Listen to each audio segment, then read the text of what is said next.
Hello and welcome to episode 1 of the Dig Site podcast. My name is Danny. I'm joined by Mr. Ben J. Marsh. Woohoo! I told you. That's a good level of excitement. And Greg. Hi, how's it going? Just one name for Greg. Just Greg. No surname. At his request. I think that should be your online name. Just Greg. Greg. Or just Greg. Just Greg. Just Greg. Didn't you just introduce yourself as Just Danny as well? I did, but I do have a surname. So don't pile all this shit on me. Well, I have a I have a surname. It's Hawkins. What's yours? Never mind. Exactly. In this episode, we're going to be talking all things Game of Thrones Season 7.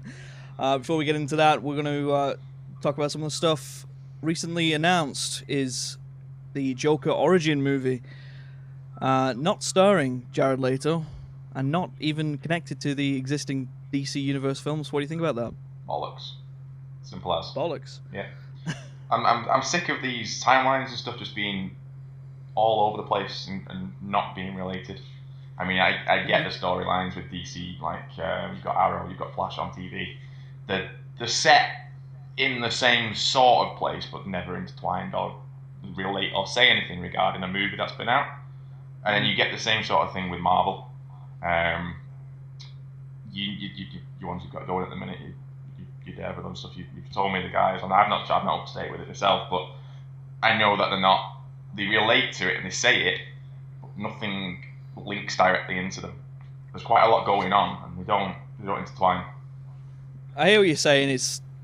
I find that a little annoying myself, that the Daredevil, Jessica Jones, the Defenders shows don't connect to that Marvel universe. But this is a completely different thing. Like, it's just not connected at all. The creators just wanted to make a Joker movie, just have it as their own. It's kind of weird. It's written and directed by Todd Phillips of the Hangover movies. Okay. And produced by Martin Scorsese. Oh wow. Okay. Very interesting. Yeah. That's an interesting name to tag on that. It really is. I guess for me personally, I'm not a big fan of Jared Leto, his version of the Joker. I think he's a great actor in general. Mm-hmm. His version of the Joker wasn't for me, so I'm okay with him not being in this. I think, as you were saying about the universe not interconnecting, I think it takes a lot of planning to make that work believably.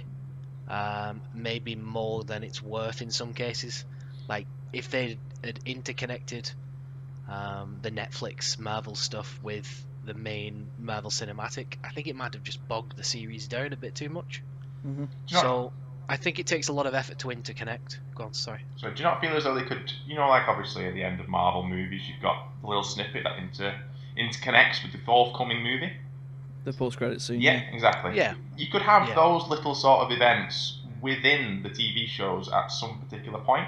It just pulls it back in and just nestles it back in with them. I'm not saying it has to be a full sort of.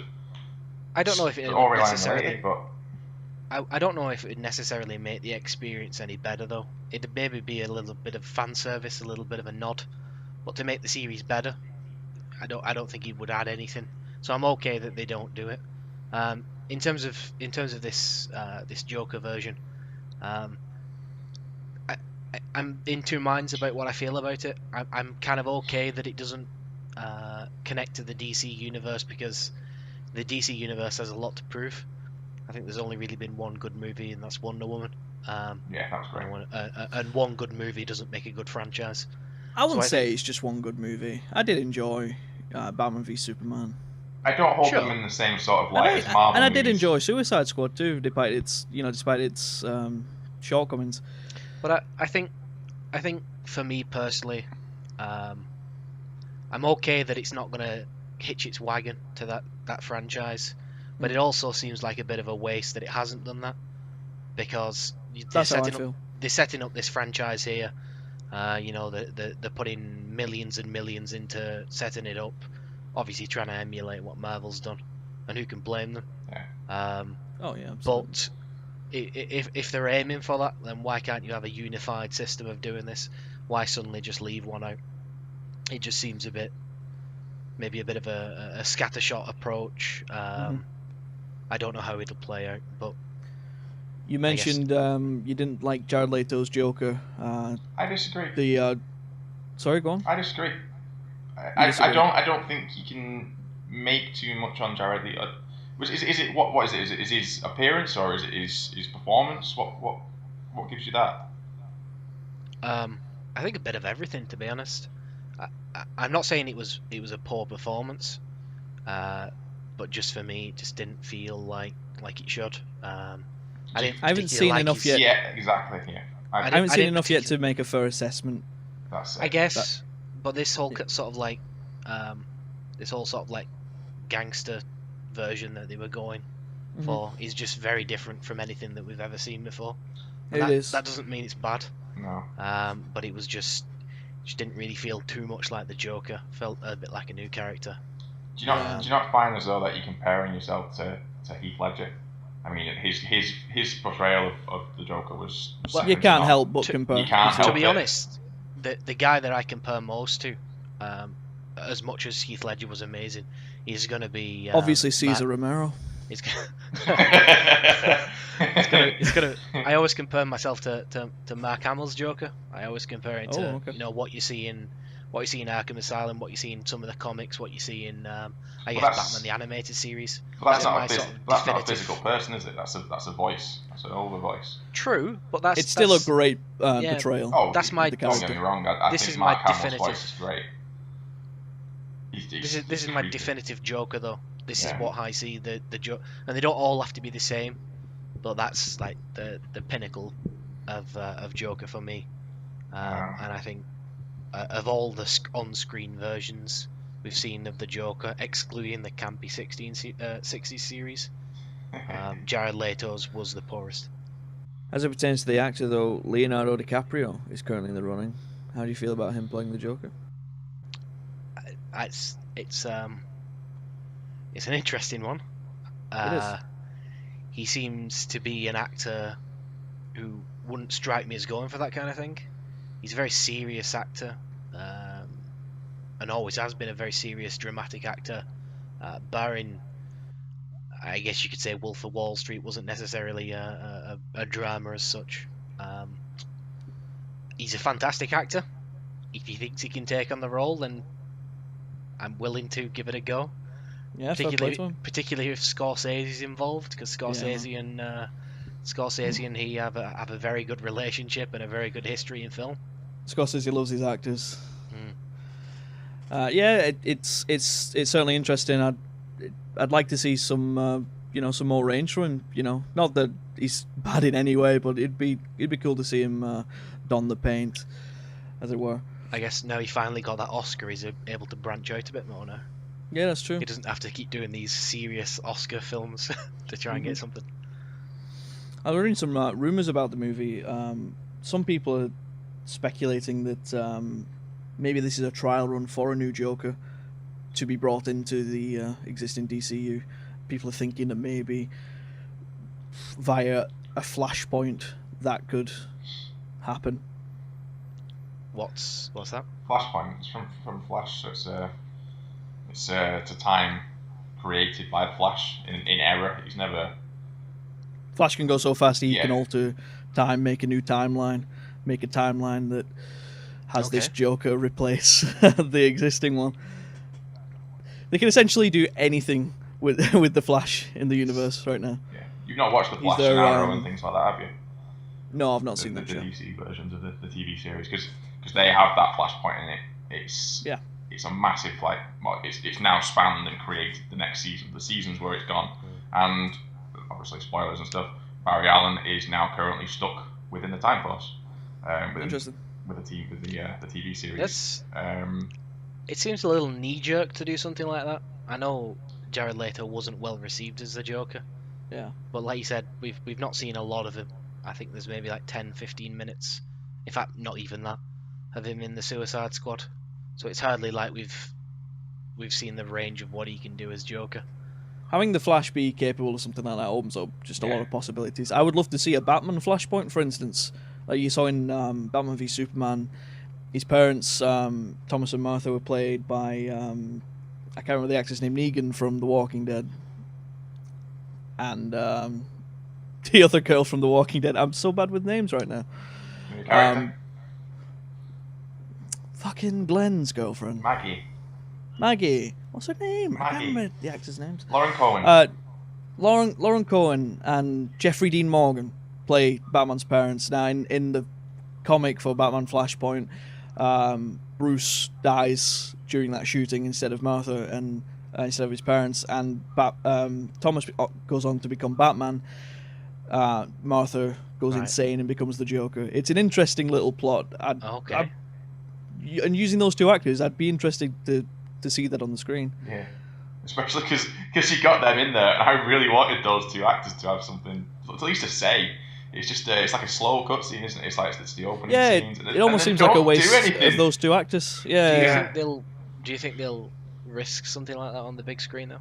To do that in a series, I don't. Like The Flash, fair enough, but to do now these multi-million-dollar. I don't movies. personally think they would do it. It would be nice, however. They've touched on it though. They have touched on it. They brought Flash come through in one of Batman's visions. He came through and started talking to him. They have related to Flashpoint, or at least some sort of time travel in the movies themselves. So I don't think that's out of the question. I mean, they can essentially do anything with the Flash. If they fuck something up, they can go all X-Men on it and just alter the timeline. Yeah. Flash is their get out of Arkham free card, I suppose. I'm still lost on X-Men though. I'm confused to hell as to where things are up to. You shouldn't be confused. I've explained this to you. I know you have. Okay, a couple days ago, I sent to you a video. It was a video of a game reviewer playing Cuphead, a game I'm eagerly anticipating. I think it looks great. The gameplay was dreadful. So, yeah. I think this raises the question, though: should game reviewers be good at games? Absolutely. I mean, he was terrible. You just put it there. He was absolutely terrible. He spent about 15 minutes doing the bloody training program, which was just jumping up a bloody block. Yeah. And even then, he skipped past half of it and didn't even actually learn what to do. Got into the game and played it like he was playing Mario. He was trying to jump on characters, and the characters kill you. In Cuphead, obviously. I believe the objective was run and gun. Yeah, that was the name of the level: run and gun. So run. The guy was trying to jump on every single kill every single enemy that was there. And it's like, if you read the caption in the total for the level, you would have gathered that and you would have just done what it says. Oh my god, it was depressing. This fella, I didn't look into his background. Where's he from? What publication? I'm not sure. I didn't really look it up. I don't want to shit on the guy too much. Fair enough. Is he more of an independent reviewer though, or does he work for a publication? I couldn't say. I'm sorry. I didn't do the research. Right. I get the feeling. I'm of the opinion that yes, he should be better. If you're going to critique something like that, then you should be getting the most you can, not for your sake, but for your viewers' sake, the most you can out of a series. And being dog shit at a game, he's absolutely not getting anything out of it. Because, I mean, just that video alone, he spent 3 or 4 minutes trying to jump over one single block. When it was clearly telling him what to do. It was literally written on the screen. Yeah. And he just ignored it blatantly. So, like you said, I don't think we can necessarily shit on him from such a high height. But yeah, he should be better. No, but the worrying point is though that these reviewers of any sort of caliber, film, game, TV, whatever, people will listen to what they say. Now this guy has gone on this game, he's had his little demo, and he's died repeatedly. Now his review potentially may be that the game was too difficult, over complex, frustrating, and it's quite clearly not true. I've not physically played it, but I would love to when it comes out. But it didn't look as hard as he was making it out to be. Yeah. I think ultimately, we don't know this fella. I think to look at it from a level point of view, we have to give him the benefit of the doubt. We don't know his circumstance. We don't know what he was doing going into this. But ultimately, in a I guess sort of like a media industry that is in, where you're trying to not mislead the guys who are reading your articles. Yeah. He should be doing better. He's in an influential spot. Yeah. And if he was a bad review, if he's a bad guy, I guess he could Yeah. say that the game is bad because he was bad at the game. And But again, like, I think like Ben said, people listen to that, and I personally think game reviewers should have a certain level of competence in games. They should be able to prove Sure. that they can do it. Like for instance, what would say you run IGN or something, and a guy comes in and wants you're going to hire a guy to be a reviewer. What Yeah. would you give them to prove that they can do it? Well, I don't think there's any definitive test that you can give. I think a lot of these things with games in general, it's always going to be subjective. People are going to take away different things from a game. Even kind of a very linear game, people are going to get different things. So you can't expect too much, and you can't expect everybody to be like gaming gods. Mhm. I guess as long as he's got background in games, as long as he's able to complete games, as long as he's able to give them a fair shake of the stick, and if he does have a lot of difficulties in the game, and it's because of his own, I keep saying he in this situation. It could also apply to a she, of course. If it applied he or she, I'd want to make sure that wasn't represented in the written work. If they are just genuinely bad, I wouldn't want them to see them shitting on the game just because they are genuinely bad. But I guess an editor's going to pick that up, aren't they? That's their job. You'd hope so. Yeah, so an editor's going to come along and say, listen, you critique this game for being, poor in these areas, but you had, your performance was an outlier. It was a lot poorer than a lot of most people's. So I would look into that, I guess. The companies could have more of an influence, though. I mean, for example, a game that would be more perhaps multiplayer based, for example, so perhaps the new Call of Duty, World War II, you would expect perhaps them to have a game. If they come off and they come at the bottom of the leaderboard, then it wouldn't be a fair representation of how the game is played. You would just be getting annihilated for the entire game. If they're finishing top, second, continuous, and it looks and feels fluent, controls are there, they've had a bit of practice beforehand, they've not just come into it for the first time. I think that would give a more fair representation of a game. Now, like I said, back to Cuphead, he's going to have played that, and people are going to look at that and first timers for that sort of game are just going to be, it looks crap. The guy's not made it out to be as great as I think it's probably going to be. It's going to be fun. It looks fun. It does, absolutely. All right. Game of Thrones Season 7 goes without saying, massive spoilers. Do not go any further unless you are caught up. Tune out, don't stay. Tune out. Go away. Go watch the show. Then Come back and we'll carry on. All right. It wrapped. Finished a couple weeks ago. What do you guys think of Season 7?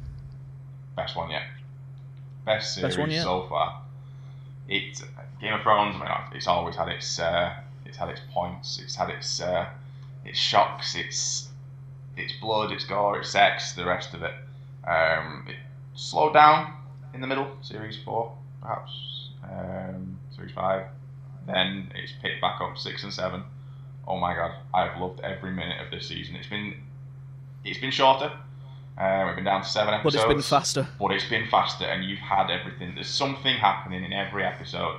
It's linked, it's quick, it's fast, and mate, episode. I just need to take a moment, carry on without me, Jesus. Greg, do you want to take over? I'm a bit bewildered by that noise you made. Yeah. You know how much I love Game of Thrones. I definitely think it's up there as one of the best seasons. I don't know if it is the best, but I've not watched the early ones for quite a while. I don't know if I could narrow it down to a favourite season. 1 was pretty great. Season 1 was great. pretty great. Yeah, but as you said, it was fast paced. They condensed everything down to the point where there weren't many scenes where you questioned why they were there. There were a few, Not an awful lot of scenes where you questioned why they happened. It covered. I mean, you think are you saying the Unsullied here? Is that what you're on about? not just that, yeah. Yeah. So the kind of the representation of your core characters was obviously way up. Usually they kind of meander off and show bits of side characters, but it was all just your main guys. They were all Jon and Daenerys and Sansa and Arya and who else. There was very little side guys, but I suppose there's very little side characters left. Yeah. A lot of them are dead. That's true. But he's brought them back together. He has brought them back. You've got But with the season being so short, there's just no time to drift off for side characters. Very rarely does it do that. Season opens up with Walder Frey poisoning his house. Takes his face off, and it's Arya, of course. I didn't twig for me immediately that it was Arya. It took a minute, and then I realised. I think it was the moment she turned to his current wife. He's obviously had quite a lot of them. He turns to his wife, and she's like, "Not you." And you're just like, he hates his wife. He let the other one just get her throat slit by Lady Stark. So I was like, "What? Do you like this one?" No, but then I thought something's not right. Something isn't right here. And as you said, everyone dies. He pulls back the mask, and Arya's there, just like, "Fuck you all." Stark to the bros. I'm in. It moves on to Euron Greyjoy sailing to King's Landing with a shit ton of ships. I don't know how he's acquired those ships from the Iron Islands over there. They have a lot of hidden trees on those rocky islands over there. They really do. What a rock star Euron is, by the way. He's changed characters quite a lot from the last one. He was a little bit bland in the previous season, and they kind of there wasn't too much of amped him up to be a bit more entertaining. He actually did the actor did an interview where he said, "You'll hate Euron far more than you ever hated Ramsay," and he's not gone to that level. Not yet. Not yet. He's not quite at that level, but he's not there yet. Yeah, he definitely kicked him up a notch. If he was true to the version of him in the books, though, then maybe. He's in the books. He's probably one of the most insane characters out there. Like, actually, literally insane. And he's involved in a whole lot of crazy shit, like blood sacrifices, and he's pure evil in the books. Kind of almost kind of like a Joker character in a sense. Right. That kind of level of insanity. Is he as charismatic in the books? It's an odd one. So the version in the series seems to be a bit of a combination of some characters from the books. So in the series, Euron has 3 brothers. Right. Euron has his oldest brother, who's Balon, who's Theon's dad. He has Aeron, I think his name is, but I could be wrong with that name, who is the priest. He's the fella who baptized Theon in season 2 in the name of the drowned god. And then they have another character called Victarion, who's quite a serious character. He's quite a no nonsense kind of guy. And he's the series Euron seems to be of a bit of amalgamation of Buck Victarion and Buck Euron, somewhere in between. He's a good character. I've enjoyed seeing him.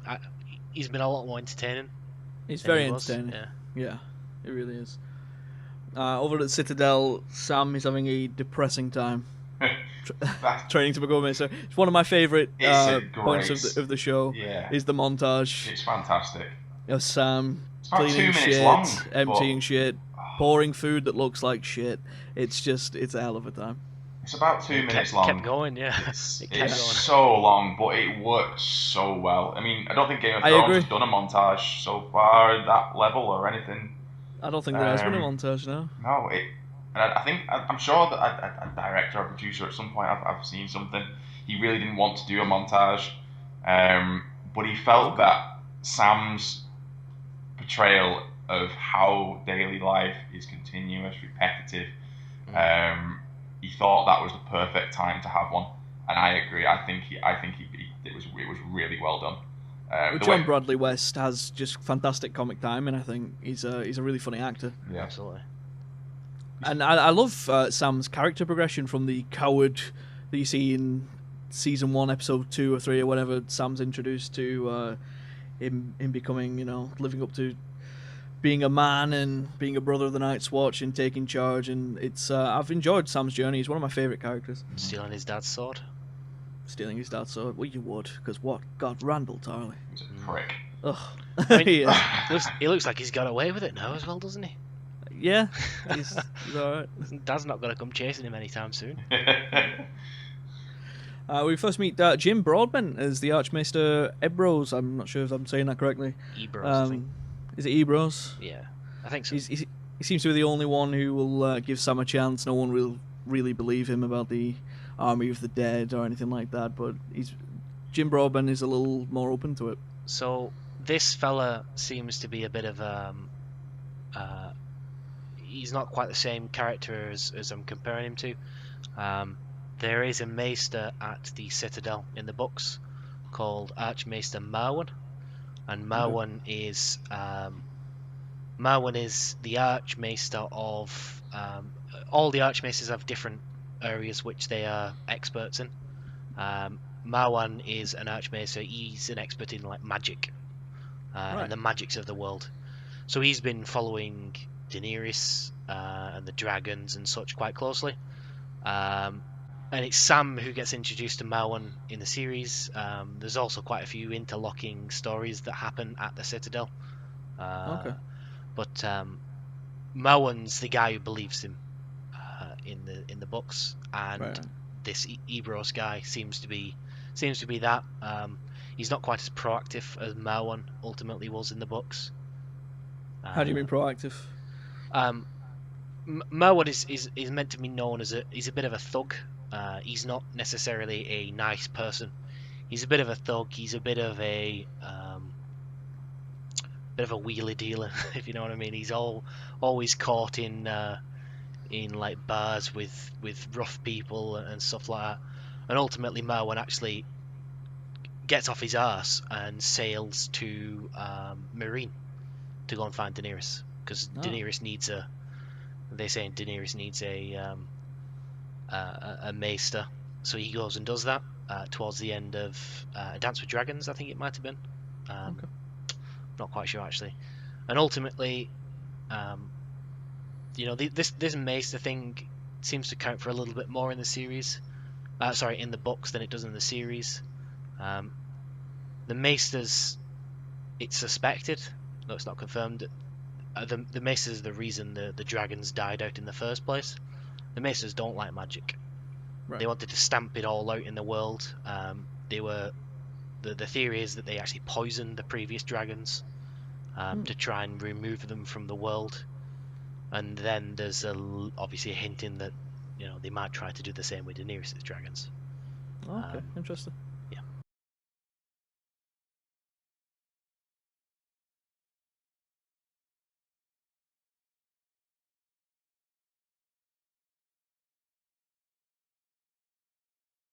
From the Citadel, we move on to Arya, roaming the lands, roaming through the wild, and she stumbles across some Lannister soldiers with some familiar faces. One of these soldiers is Ed Sheeran in one of the most absurd cameos I think I've ever seen. How do you? Yeah. What do you think about that? It was placed. I mean, it didn't need it. It didn't really. It didn't add anything with it being Ed Sheeran. The scene itself, I think it added a bit of normality back to Arya. Just I a think bit of that was the intent, yeah. Yeah, That was the intent, yeah. It was just communicating with the soldiers from the Lannister army. That they're just normal It was people. a nice moment. Yeah, to They're show that these just guys normal aren't people. all bad guys. They're just Yeah. following orders. There's nothing that they've done. They're just following orders of their queen. And not everyone is can be assigned to. They're a Lannister. They're a bastard. They're an enemy. Realistically, they're just people. and I think that's something that Arya started to realise at that point. And I she think could have a I joke. think Arya needed that. Yeah. I think, you know, a lot of people like to support Arya because she's a strong female character, but we also can't look away from the fact that she's a bit of a psychopath at this point. She is a bit of a serial killer and a bit of a psychopath. She's just murdered a room of Freys in her scene prior to this, and sort of no remorse for that. And openly tells the soldiers that she's on her way to kill the queen. Yeah, she openly does that because she's challenging them to stop her, I guess. Yeah. In terms of Ed Sheeran's, they all just laugh. Well, who would believe the little girl? Yeah, they don't take her seriously. No, absolutely. Yeah. But I think that's that moment there for Arya is she said it expecting some sort of retaliation, but she doesn't get it. She just gets a laugh, a joke, and it just ties it back to they're just normal people. They probably just they probably want Cersei dead themselves because they're sick of what's going on.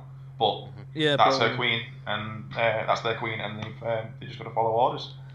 Yeah, it's a nice moment, and the reason I say that Ed Sheeran cameo is absurd, not because I dislike Ed Sheeran, but it really just took me out of the moment. Him being there. Yeah. It felt a little bit unnecessary. Ultimately, I think it was harmless because it didn't subtract or add anything to the scene.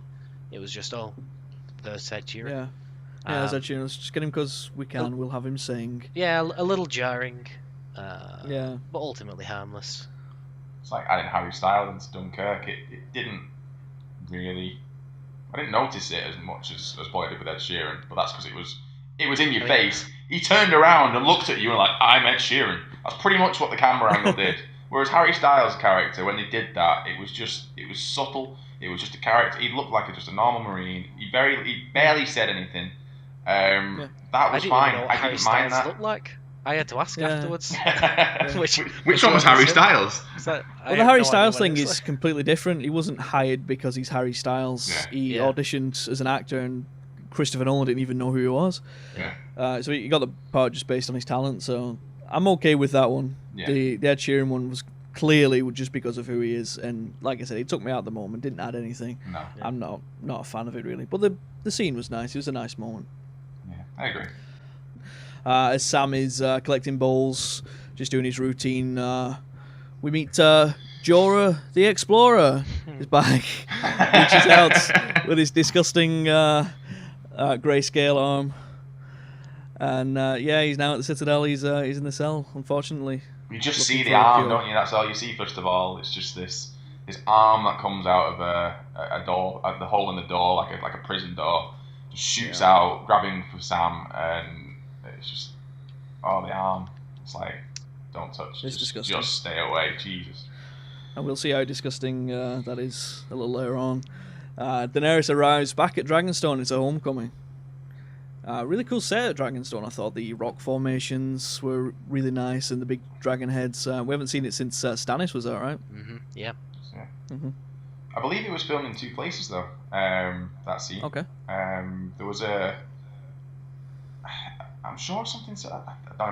Don't quote me on this, but I'm sure one of it was Scotland and somewhere else was in like some sort of Spain.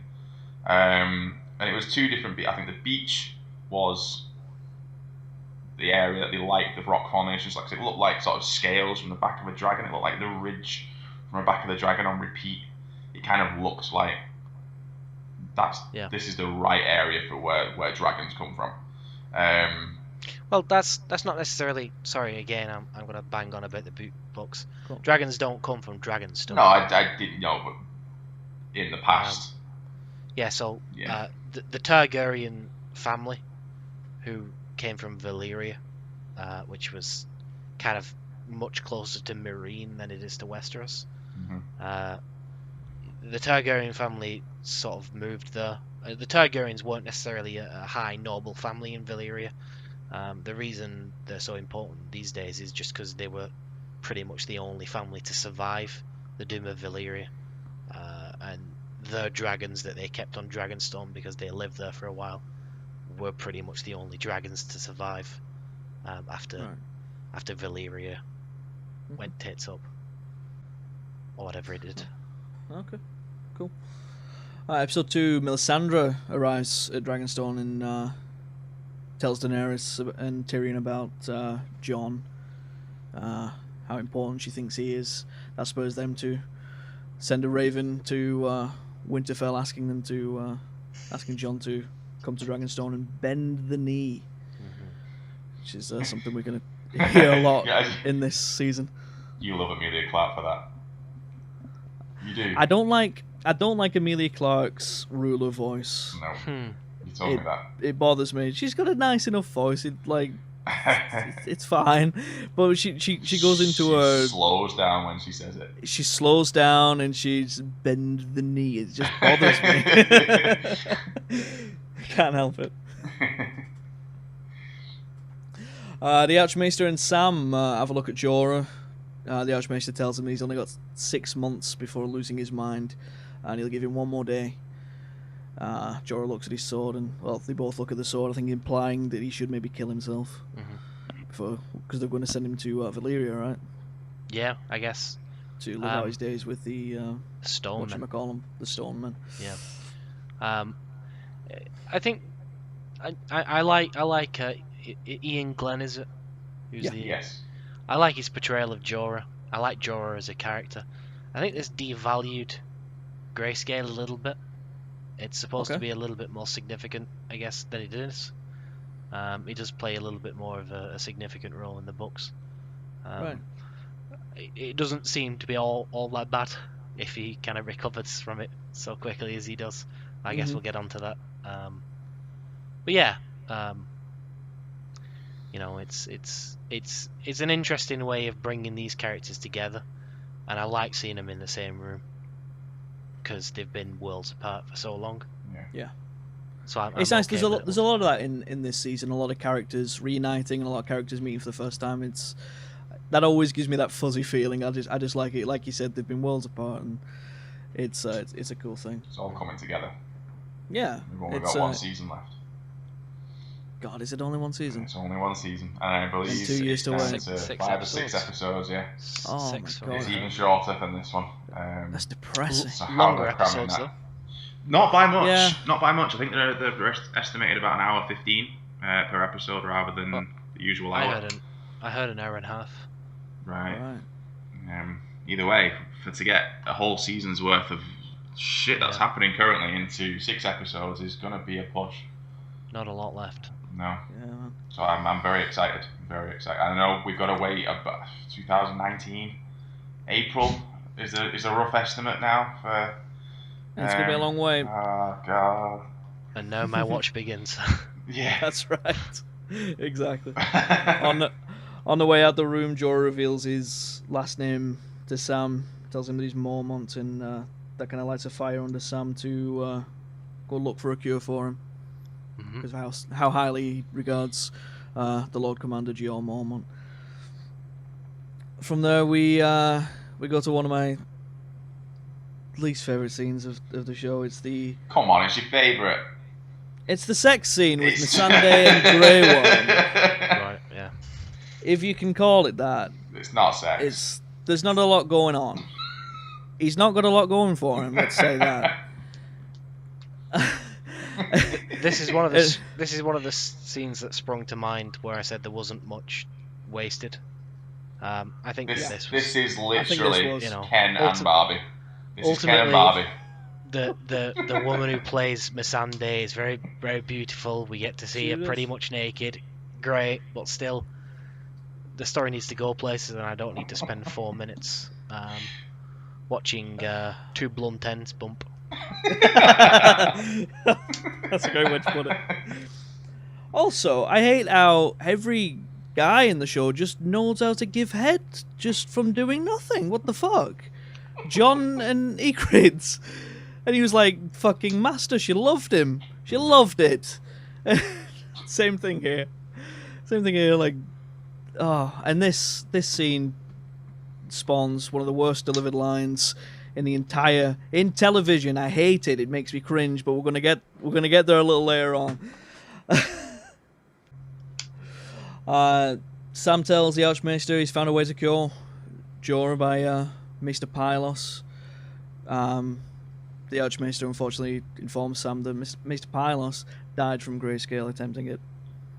That doesn't deter Sam. He sneaks into Jorah's room that night and he does the procedure. And oh my god, it's disgusting. It's alright for Sam. I know it makes him throw up perhaps a little bit, but... It's a very well done scene. It looked so painful. Ormond's got the worst part of it. Yeah. Oh, Jorah, poor... Jeez, that's like having every single bit of your skin flaked off. That's exactly pulled what off it's with like. a pair of tweezers all over you, apart from perhaps your face and your... What is it? His right arm? Perhaps not his left. But his entire chest, his abdomen, everything. Ian Glenn played it so well. He's groaning, he's squeaking, he's whimpering. There's pus coming out of the wounds. It's absolutely disgusting. But a brilliant scene. I thought it was played really well. Makeup effects fantastic. They were, yes. They looked dragon scalish as well. It looked just really strange. As he there's a scene where he gets the tweezers and he pulls a flake up, a big flake comes up, pulls it off, and the pus comes out. It looks like a flake from like a lizard or some sort of reptile. But you can feel it. You know when you get a scab and you get the wrong end or accidentally get something, you pull it. Oh my god! You can feel the pain that's about to is going on. At that moment, it for was Jorah. done very well. It was props to the visual effects guys, the makeup guys. They did very well. It looked horrific. Yeah. We get another reunion of characters now. Arya meets up with Hot Pie. When did we meet Hot Pie for the first time? Was that season 2, season 1? I think it was season 2 because it was after Sean Bean got his head lost again. Yeah. He always dies in pretty much everything he does. She was on her little journeys after that, obviously after leaving King's Landing. Yeah, they were on the wagon. They were on the wagon. The majority of those guys were heading to the Wall to join the Night's Watch. That's right. Arya was going to be dropped off by Yoren at Winterfell. That's where she met Jack and Hagar, right? That's right, yeah. Mm-hmm. Hot Pie tells her about the Battle of the Bastards, about the Boltons losing, and Jon retaking Winterfell. It's interesting that they call it the Battle of the Bastards in the show. I find that kind of cool. Yeah. Well, in a minute we'll talk about it in a second, but another thing I find interesting is if they were going by books. So we're off the books now. They're following their own pretty comfortably, yeah. At this point, yeah. So the Battle of the Bastards would never happen in the books, right? It doesn't look like it's going to happen, no. It's a completely different series of events. It doesn't seem like Ramsay is going to be Jon's problem to deal with. Okay. Bear in mind, Jon's dead in the books. Yeah, right. So he's not going to. That's where the books ended. Yeah, he's not going to be doing much fighting at the moment. Obviously, it's almost guaranteed that he'll get resurrected as he was in the series. So. The situation at the moment in the books is Roose Bolton's still alive, as is Ramsay, and Stannis is heading towards Winterfell, or at least currently venturing around the north to try and build up support to go and attack and try and take back Winterfell from the Boltons. Right. But there are forces on the inside of Winterfell that are working against the Boltons as well. Jon receives Sam's letter about the Dragonglass at Dragonstone. Also receives a letter from Daenerys inviting him there. It's a win-win. It is. I mean, he needs to go there. What a coincidence! It's almost like it was written by someone. Yeah. Who would have thought? Jon obviously needs to go there. His only concern at this point is the army of the dead. That's all he's thinking about. And without consulting his men, without consulting Sansa, he accepts the invitation to go to Dragonstone. It's something he does a lot this season. Yeah, makes rash decisions. One of the things that I quite liked was that he at least recognised he was doing it. He was very much repeating the same mistakes that got him stabbed at the wall. Later in the season, he literally says it's the attitude that got his father killed. But at least he recognised that he was doing it, and he did it anyway because he knew it needed to be done. Yeah. So his conviction has not wavered despite being killed. Out in the wild, though, Arya comes face to face with Nymeria and a pack. For the first time since season 1, we're seeing Nymeria. Mm-hmm. It's interesting. She's had an entire story arc in the books, right? Not so much a story arc, I guess. One of the important things is that the Starks, or a large part of the Starks at least, are wargs. So as Bran can see into the eyes of like an animal, as can Jon and Arya. Jon, throughout the series, sees through Ghost's eyes a bunch of times. It's in dreams, isn't it? And in dreams, sometimes out of dreams, sometimes when he's in like daydreaming. Excuse me. There's been points where Arya's dreamed as well. They've not touched on it as much as perhaps the books have, but I think she's still in there. Arya, a lot of times, particularly when she's training in Bravos, dreams through Nymeria's eyes, and she doesn't realize she's doing it. She just thinks she's dreaming that she's a wolf. But no, this is actually happening. Nymeria is in the Riverlands hunting down Freys with a pack of hundreds and hundreds of wolves, and she's the leader. So this is the first time. I think really it's the first time that it's been indicated that Nymeria is still knocking around. I can't really remember. Maybe they've mentioned it. They may have mentioned it here and there, but I'm not sure.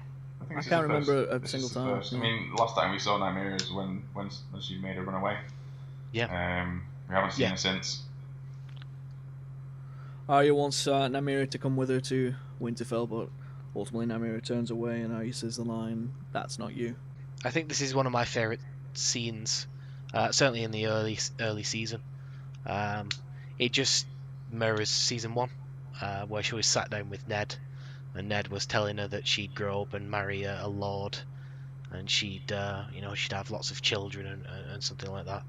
And Arya was a little bit crestfallen, and she said, "That's not me.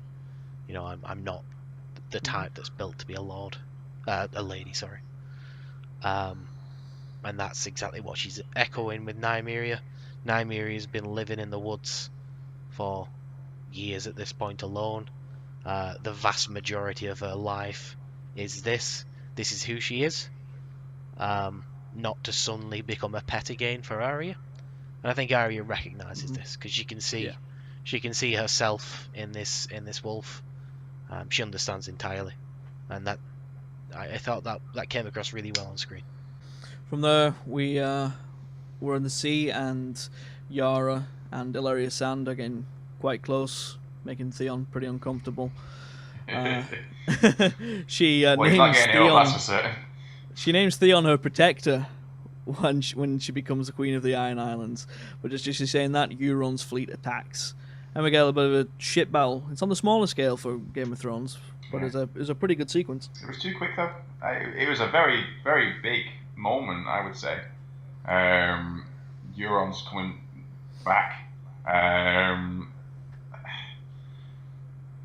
They've done quite a few scenes where they've had a lot more action, a lot more intensity, and it was at the end of an episode. I think it was crammed in, and I don't know whether that's something down to whether it's the 7 episodes thing. It could have been. It could have. That's what I don't like. I would have wanted that moment to have felt more like it was. I can't think of the words. What do you mean, like grandiose, epic? Yeah. You wanted a big scale battle. Well, it served its purpose. It was a good sequence. Yeah, ultimately it didn't. Obviously, with hindsight, it wasn't that much of a significant sequence, wasn't it? It felt bigger at the time. Yeah. When we first saw it. But when you look back, it wasn't that significant. So I think they spent the right amount of time on it. You can't keep. Yeah, I think I'd agree. Every battle can't be a repeat of the Battle of the Blackwater. No, but it can't be a 40-minute set piece. Mm-hmm. But it was in the same episode though that the Lannisters also attacked elsewhere, wasn't it? No. The next one. Sorry. I think that was episode 3 when they go take High Garden. Yeah. But just staying on this scene for now, Euron is such a villain. As he descends onto the ship, he's literally yelling "Ah!" as he comes down. Kills 2 of the Sand Snakes. Quickly as well. Yeah. No, I won't say quickly. They have a bit of a fight scene. I think they give him a bit of a run. Ultimately, he strangles Obara-san. No, other way around. Sorry, he strangles Nymeria-san, played by Jessica Henwick from Iron Fist. Plays Colleen. And impales Obara with her own spear. Nice. He then captures Yara and taunts Theon with her to come and get her. Theon ultimately bottles it. Does his usual thing. Gets scared, gets timid, and flees the ship. Jumps overboard. It's I'm glad they didn't try to make a hero out of Theon too soon. Theon showing scars from his time as a Bolton prisoner. Yeah, I mean he was psychologically and physically tortured for years and years. Yeah. And he seems to have recovered rather quickly in the series, but this just was a very stark reminder that no, he's not recovered. He's not Theon. Yeah, he's damaged. He's somewhere in between Theon and Reek at the moment, and this was Reek coming back out, and you can't really blame him for running away. He's broken. He's still broken. And I think the Theon before when he had the moments back in I think it was season 2, where he tricks the Starks and says he's killed 2 Stark kids. That sort of Theon was the Theon that I think would have fought on that boat back then. He's been completely turned into someone else so far. Well, I think that Theon's dead, isn't he? That Theon, this kind of arrogant, cocky guy who thinks he deserves some credit for taking Winterfell or whatever. That guy's dead. That guy's not coming back. If Theon recovers, he's not going to recover into that fella anymore. He's going to recover into new Theon. Maybe somewhat of a nice guy, Theon. Maybe. Theon 0.2. Yeah, 2.0. Again, testament to Alfie Allen's acting. He plays Reek Theon just so well. Absolutely. He does. Jon and Davos arrive at Dragonstone. They're greeted by Tyrion Lannister, and it's another reunion. Because the last time Jon saw Tyrion was at the wall. Tyrion pissing off the edge of the world, as he put it. Episode 2 or 3. Yeah, I think it was about episode 2. And but they had a nice moment. They had a nice moment back at Winterfell, saying all dwarves are bastards in the father's eyes. Yeah. These guys can relate a lot to each other. Absolutely. Both the outcast. They got a lot to learn from each other, and I think they remembered that. And like you said, it's just nice to see these guys in the same room, because these guys are ultimately my 2 favorite characters of both the series and the books. Yeah. So having them in the same place was great. I suppose it's another reunion of Davos and Dragonstone, which I didn't really realise first watching, but of course he spent quite a lot of time there with Stannis. Yeah. We only saw the sort of the meeting room though when we were back with Stannis. When it was nice to see. Back to episode 1, but that throne room. The throne was incredible. Fantastic. Yeah, I completely agree. And it mirrored the outside as well. It was the beach, the rocks, the rock formations, straight through the corridors, all the way up to that throne. It looked fantastic. They did great with that place. Yeah, they've done a really good job representing Dragonstone. I guess we're going to come on to this, but I don't felt they did a great job representing Casterly Rock and Highgarden. But they definitely did a good job with Dragonstone. Jon and Tyrion talk on the way up to the throne room. They say Stark men don't fare well when they travel south, and Jon says, "I'm no Stark. I'm not a Stark." And just as he says that, Rhaegal flies over the top, just pointing out the connection between those two. Yeah, first time Jon sees a dragon. Yeah, I suppose it is, isn't it? It is. It's the first time I see a dragon, and it's it's a moment where you probably would be expecting the dragon to fucking pick you up and take you away, because it was. I would have been shitting myself if that if that happened to me. I mean, never seeing this, hearing of them, obviously. All of Westeros has probably heard of the dragons of Daenerys, but to physically see one and it flying directly over your head, in a place where you're not feeling too comfortable and a bit sort of on edge, probably would have been a moment for even Jon Snow, who's stood at the Battle of the Bastards on his own in the middle of a field, just with a sword, with a barrage of horses bailing down on him. I think it might have been a little bit like that moment of, this is it, shit, Christ, it's gonna something might happen here. Jon finally gets into the throne room and we hear Daenerys' 1,000 titles. So let me see if I get this right. Daenerys Stormborn and First Targaryen, rightful heir to the Iron Throne, rightful queen of the Andals and the First Men, protector of the Seven Kingdoms, the mother of dragons, Khaleesi of the Great Grand Sea, the Unburnt, the breaker of chains. And this is Jon Snow. He's king of the North. He's king of the North, and that's about it. Yeah. Took a knife in his heart for his people. Yeah. I just love. That's so Davos, isn't it? No nonsense.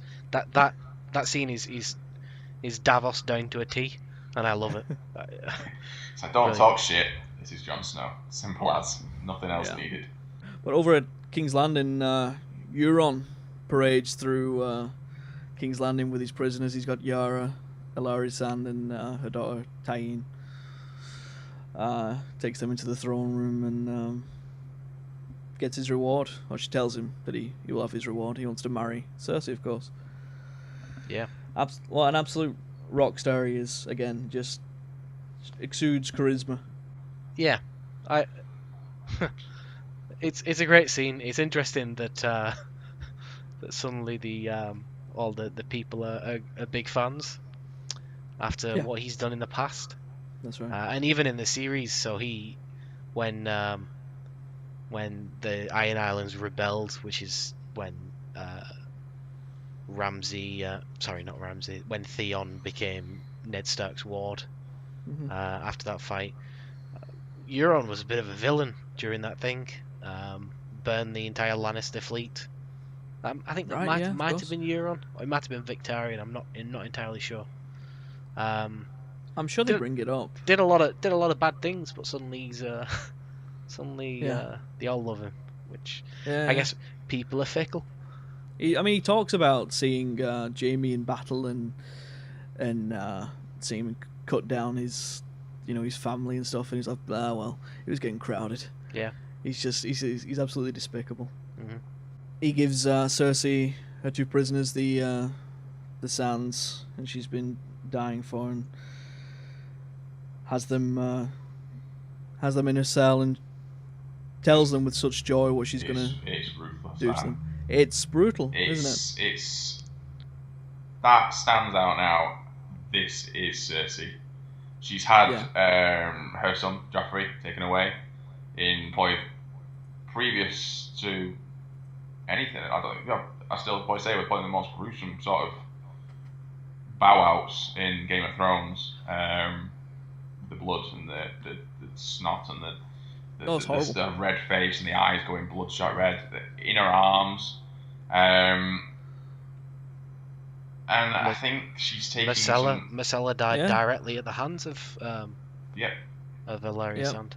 Exactly, and of course lost Tom. Her daughter, and I think Cersei's pretty pissed. She's lost her children, and as you said, at the hands of Ellaria Sand, and with a kiss, Cersei kills Tyene with the same poison that killed Myrcella. Yeah, I love this scene. It was a great scene. I thought Cersei, Lena Headey was brilliant at acting the entire thing. I noticed right at the beginning, that she was wearing lipstick, but I didn't realise. Right. I didn't get it. I was like, something's different. She's wearing and I didn't realise.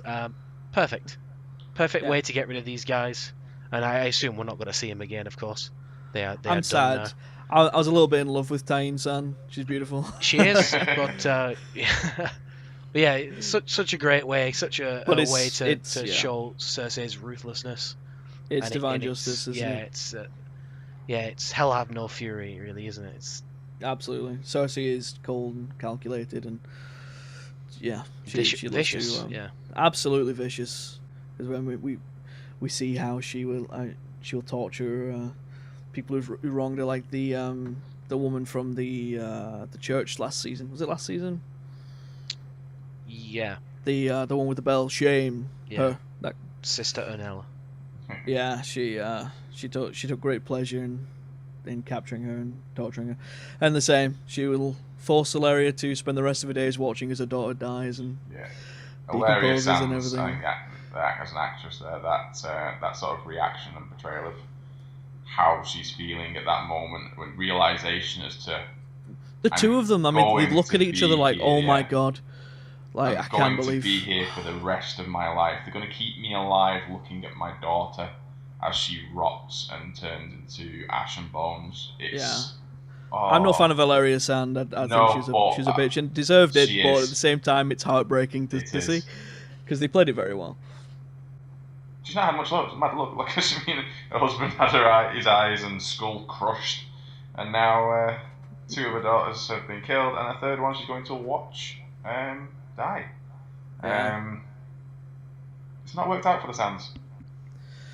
Bran finally arrives at Winterfell. He's returned. And oh my god, he's a creepy motherfucker. He's not Bran. He's no longer Bran. He's the three-eyed raven. He is. This Yes. is an interesting turn for his character, I guess, because the last time we saw him, an episode or two prior, coming through the wall, he seemed all right. He seemed okay. Yeah. He didn't seem like creepy stalker child. Like It the, was a rough- sort, it the was- sort of guy that would. It's a rough trip from the wall to Yeah, Winterfell. absolutely. Things have gone really rather badly for him in that series. Well, Sansa's speaking to him. He tells her that he is the three-eyed raven, and it's just kind of creepy. He then goes on. Special conversation with her, really. I mean, he's obviously. You come were back and we've had a beautiful hug. that night you were Yeah. raped. Oh my god! He tells her that Obviously she's beautiful coming back in a wedding to- dress the night she was raped. Ah, man. There's better ways, Bran, to tell people To tell that you him know you're the everything. yeah. I can see everything. I've seen everything that is, was, and ever will be. But the Yeah. one thing you pull out of a hat is how your sister was He raped. could have said anything. I watched you stand there while Littlefinger killed your aunt, or anything, you know. I saw Something you. that only. I saw you pick your nose that one time. Yeah. Exactly. Yeah. Yeah. You look so He beautiful. could have talked about the Battle of the Bastards. I've just seen you with the dogs, with Ramsay Bolton. You were ruthless. But just anything. But the one thing he comes up with is just something that just shocks him. She just goes. It's like, Back at the Citadel, the Archmaester inspects Jorah, and the infection is no longer active. He's free to go. it's a miracle. Sam has miraculously done it this excruciatingly hard procedure. Not got a lot He's of scar successful. tissue either, considering he had all that shit peeled off it. No, Looks alright. kind of looks like Deadpool now, Yeah. just under the suit. Heals really Burnt- fast. like a burnt Yeah. penis. Jesus. From there, the Unsullied attack Castle Rock using Tyrion's secret cove and coming out from under the ground there. Did you have something to say about Castle Rock there, Greg? Yeah, I so love Castle Rock is it's never a scene in the books. You never see any characters there at Castle Rock, but it is described. And Castle Rock is supposed to be carved out of a mountain, a huge mountain. The Castle Rock itself is supposed to be massive, absolutely colossal. Underneath it has loads of gold mines and such, which is where the Lannister wealth comes from. It didn't look quite like it was shown in the series. Okay. It actually looked a little bit small in the series, and didn't look as impressive as it should have done. But a very big turn of events though follows from. Obviously, you're expecting the Unsullied to arrive. They take Castle Rock. And then Euron shows And up in his then Euron teleporting shows up. bolts. Yeah. Well, not to mention how the Unsullied got there in the first place. They People get around fast. Yeah. It's like last season, Varys showed up at dawn, and then a minute later was on the ships coming from Essos over to Dragonstone. This is your jumping around the moment. This little period where things are starting to jump around. Yeah, this happens so much in this season. People just travelling around absurdly fast in this world. The Lannisters, or the Lannister army, approach Highgarden. Which is why it was so easy to take. Yep. And again, Highgarden's another one that should have looked a little bit different than it was described. How's it described? It was described again as a very big, beautiful castle. Loads of gardens, loads of beautiful hanging gardens and such like that. They even describe it in the series like that, where Marjorie or Olenna will talk about how nice it is at Highgarden. I think she was telling Sansa about it when she was going to marry Loras to him. And it didn't look that nice of a place. It looked a little bit run down. We don't even see the battle for Highgarden. It just skips ahead and the Lannisters have won. And then we get the scene. One of the scenes of the show is Olenna and Jaime. Yeah. Before Olenna dies. And a masterclass by Diana Rigg again. Without a doubt. Yeah. Yeah, she's played it fantastically all the way up, and she just outdoes herself in this scene. She finishes on a high. If she really does. If you're ever going to if you're going to have to go at the hand of your enemy, then kick him in the balls when you do it. She tells Jaime that she was the one that killed Joffrey. Cold. Via poison after he's done the kind of thing and given her a painless poison to finish her off. But I mean, he is still killing her. Yes, I know, but in comparison to the way that Joffrey died, he's and the way killing me nice. She describes it to him that she enjoyed every moment. That kid. Yeah, it's a cold line. Yeah. Tell Cersei I wanted to know it was me. And this is quintessential Game of Thrones, isn't it? It's just that in itself is quintessential Game of Thrones. This sort of harsh reality of the world. People aren't always nice guys. Mm-hmm. Everybody was out for themselves, and she just takes her opportunity to twist that knife. Her last opportunity she's gonna get, just dig it in a little bit deeper, and it was brilliant. Yeah. I loved it. It was a great scene. It really was. Over at Winterfell, Littlefinger gives Bran the dagger, the same dagger that that was going to be used to kill him in season 1. And he was paralyzed. Bran. Yeah. When he was still comatose, I believe. He was comatose. Yeah. Being pushed out of the tower. Bran then quotes back the line to Littlefinger, "Chaos is a ladder," a line he said to Varys some years ago. And I think Littlefinger at this point knows that maybe this isn't the guy he can fuck with as easy. Yeah, exactly. Maybe the jig is up with Bran. Bran is incredibly cold towards Mira Reed as she's leaving. It was crushing, wasn't it? Yeah, you gotta feel for Mira. I like the actress. I think she plays it really well. Yeah, she does. Yeah, she came through the wall, back over there. I mean, she lost her brother. Yeah. And he just says goodbye in a way that's thank you. Thank you. Is that it? Yeah. I hope we do see her again. Yeah, I hope so too. I agree with you. I'm disappointed with the Bran other side of the wall sort of scenes, to be honest. Obviously, I mean, don't get me wrong, Hodor death is a standout point. I'm not clowning that at all. That was a shocking point of events. But we're not on that.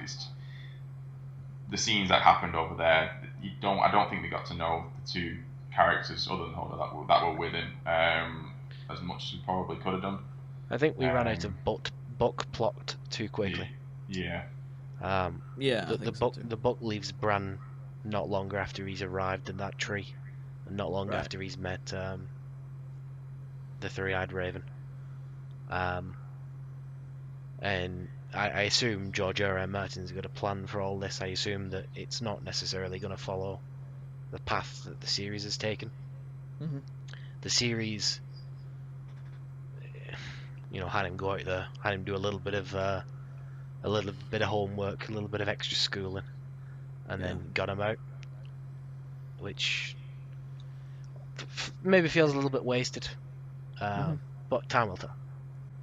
As it pertains to Bran's kind of mood, is the way he is now. I get what they're going for. He sees all of time, everything that's happening, everything that's happened. I can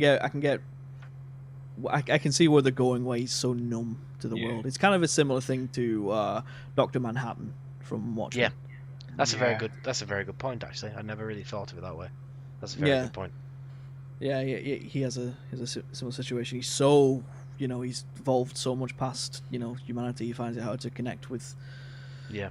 Well, you would, because you realistically, if you see everything that was, is, and now will be, where is your head at? Because don't think he can see the future. No, he can't. No, he says that. He says as much. Yeah. He can see. He can see ideas. You can't see everything fixed. It's not fixed. He can see the past, but he has to consciously go and see it. Like, he doesn't see it all at the same time, despite this is what he suggests. But I mean, later on we find out that he's not seen the fact that Lyanna and Rhaegar got married in secret. So it seems like he does have to target it a little bit.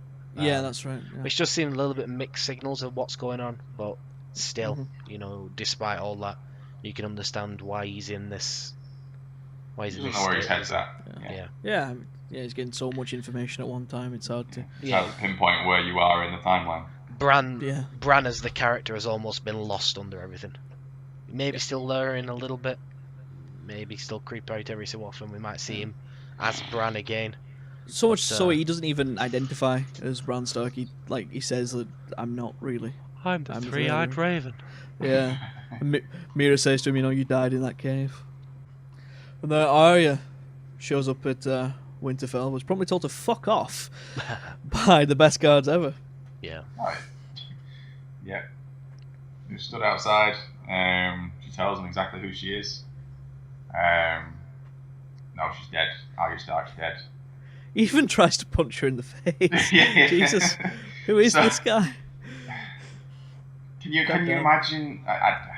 Can you imagine actually if he hit her and then Sansa found out that these two guards had turned away her sister, who she hadn't seen since series 1. Let's imagine Arya didn't go off and do all this great stuff. She's just been barely surviving. She's still that little girl, and she finally gets back, and this dude clocks her right in the jaw. God. That's grim. They go and tell Sansa, don't they? They go to her room. They tell her that they had this girl that came. She was probably a nobody, and Sansa realizes, she's like, no. Well, she realizes because she named named Sir Roderick and Maester, what's his name? Maester From Lewin. Season 1. Maester Lewin. Yeah. So Sansa knew who it was. She goes and finds her down in the crypt, looking at the statue, and it's another reunion, but it's a little awkward, I thought. What do you think of it? They've never got on, have they? Sansa no. and Arya, so they've never been the closest. Yeah, they absolutely didn't get along the whole time. Sansa has been this girl who's always wanted to be a princess, a queen, dressed up, dolled up, and marry she a got prince, that with live happy ever she after. got that with Joffrey. Whereas Arya's never wanted that. She wanted to be a fighter. She's always wanted to be part of the little, well, not the little people, but the normal people. She's never wanted royalty, like Sansa has, and I think that showed their sort of two polarities when they both met again. So the one of the siblings that Arya was always closest to was Jon. Yeah. Obviously Arya wasn't necessarily an outcast, whilst Jon was, but Arya always felt more kinship with Jon, whereas Sansa, it's hard to say who she felt most kinship with, because she was so wrapped up in her sort of her little world of princes and princesses. Yeah. So yeah, no, they absolutely didn't get along, and you can see that, you know, suddenly not everything's going to be great just because she's back. There's still some issues there. Yeah, they're happy to see each other, but that stuff is Oh, still absolutely, there deep yeah. down. And I mean, if this whole time you're seeing, still views Sansa as this kind of. I mean, she was a bitch in season 1. Oh yeah. Like in the first couple of episodes before all the shit went down, like she was horrible in the first episode. There's a scene in King's Landing where Ned goes and brings her some dolls, and it's like, yeah, these are the ones that Princess Marcella used to play with, and like Sansa just shit all over, and testament to Sean Bean, he looked crushed. Like, just Sansa was just horrible. But John knew Arya. I mean, I think it was episode 2 of season 1. John gives Arya Needle. Yeah. She gets Needle from John. John knows exactly who Arya wants to be. And that's why she treasures it so much. Yeah. Yeah. It was given to her by John. It's not necessarily a special sword. It's not a Valyrian steel sword. It's just a sword. But it's because it was a gift from John. That's why she treasures it so much throughout all these seasons, to the point where when she was training in Bravos, when they told her to get rid of all of her stuff, she keeps it. She hides it in a wall, because she doesn't want to let go. She don't want to let go of her relationship with John, and that's one of the things that kept her Arya Stark as opposed to becoming nobody. She loses it when she's with the Hound as well, doesn't she? To the guards. Yeah. Yeah. Polliver. I think Polliver was it who stole it. Yeah. Oh, okay. And then she stabs it through his throat. Yeah, I remember that. Yeah, it was one of your favourite scenes with another classic quote from yourself with the Hound when he's talking about the swords. I think I'll take 2 chickens. Yeah. I'll eat every fucking chicken in this place, or whatever the line is. I love the Hound. He's great. Sansa takes Arya to go and meet Bran, and Bran is Bran. But Bran, I think he's developed a little bit of tact. I think maybe after he said what he said to Sansa, he's like, "Fuck, I shouldn't have said that." Because the one he uses for Arya is he mentions a list, and that's how she knows. So it's a little better.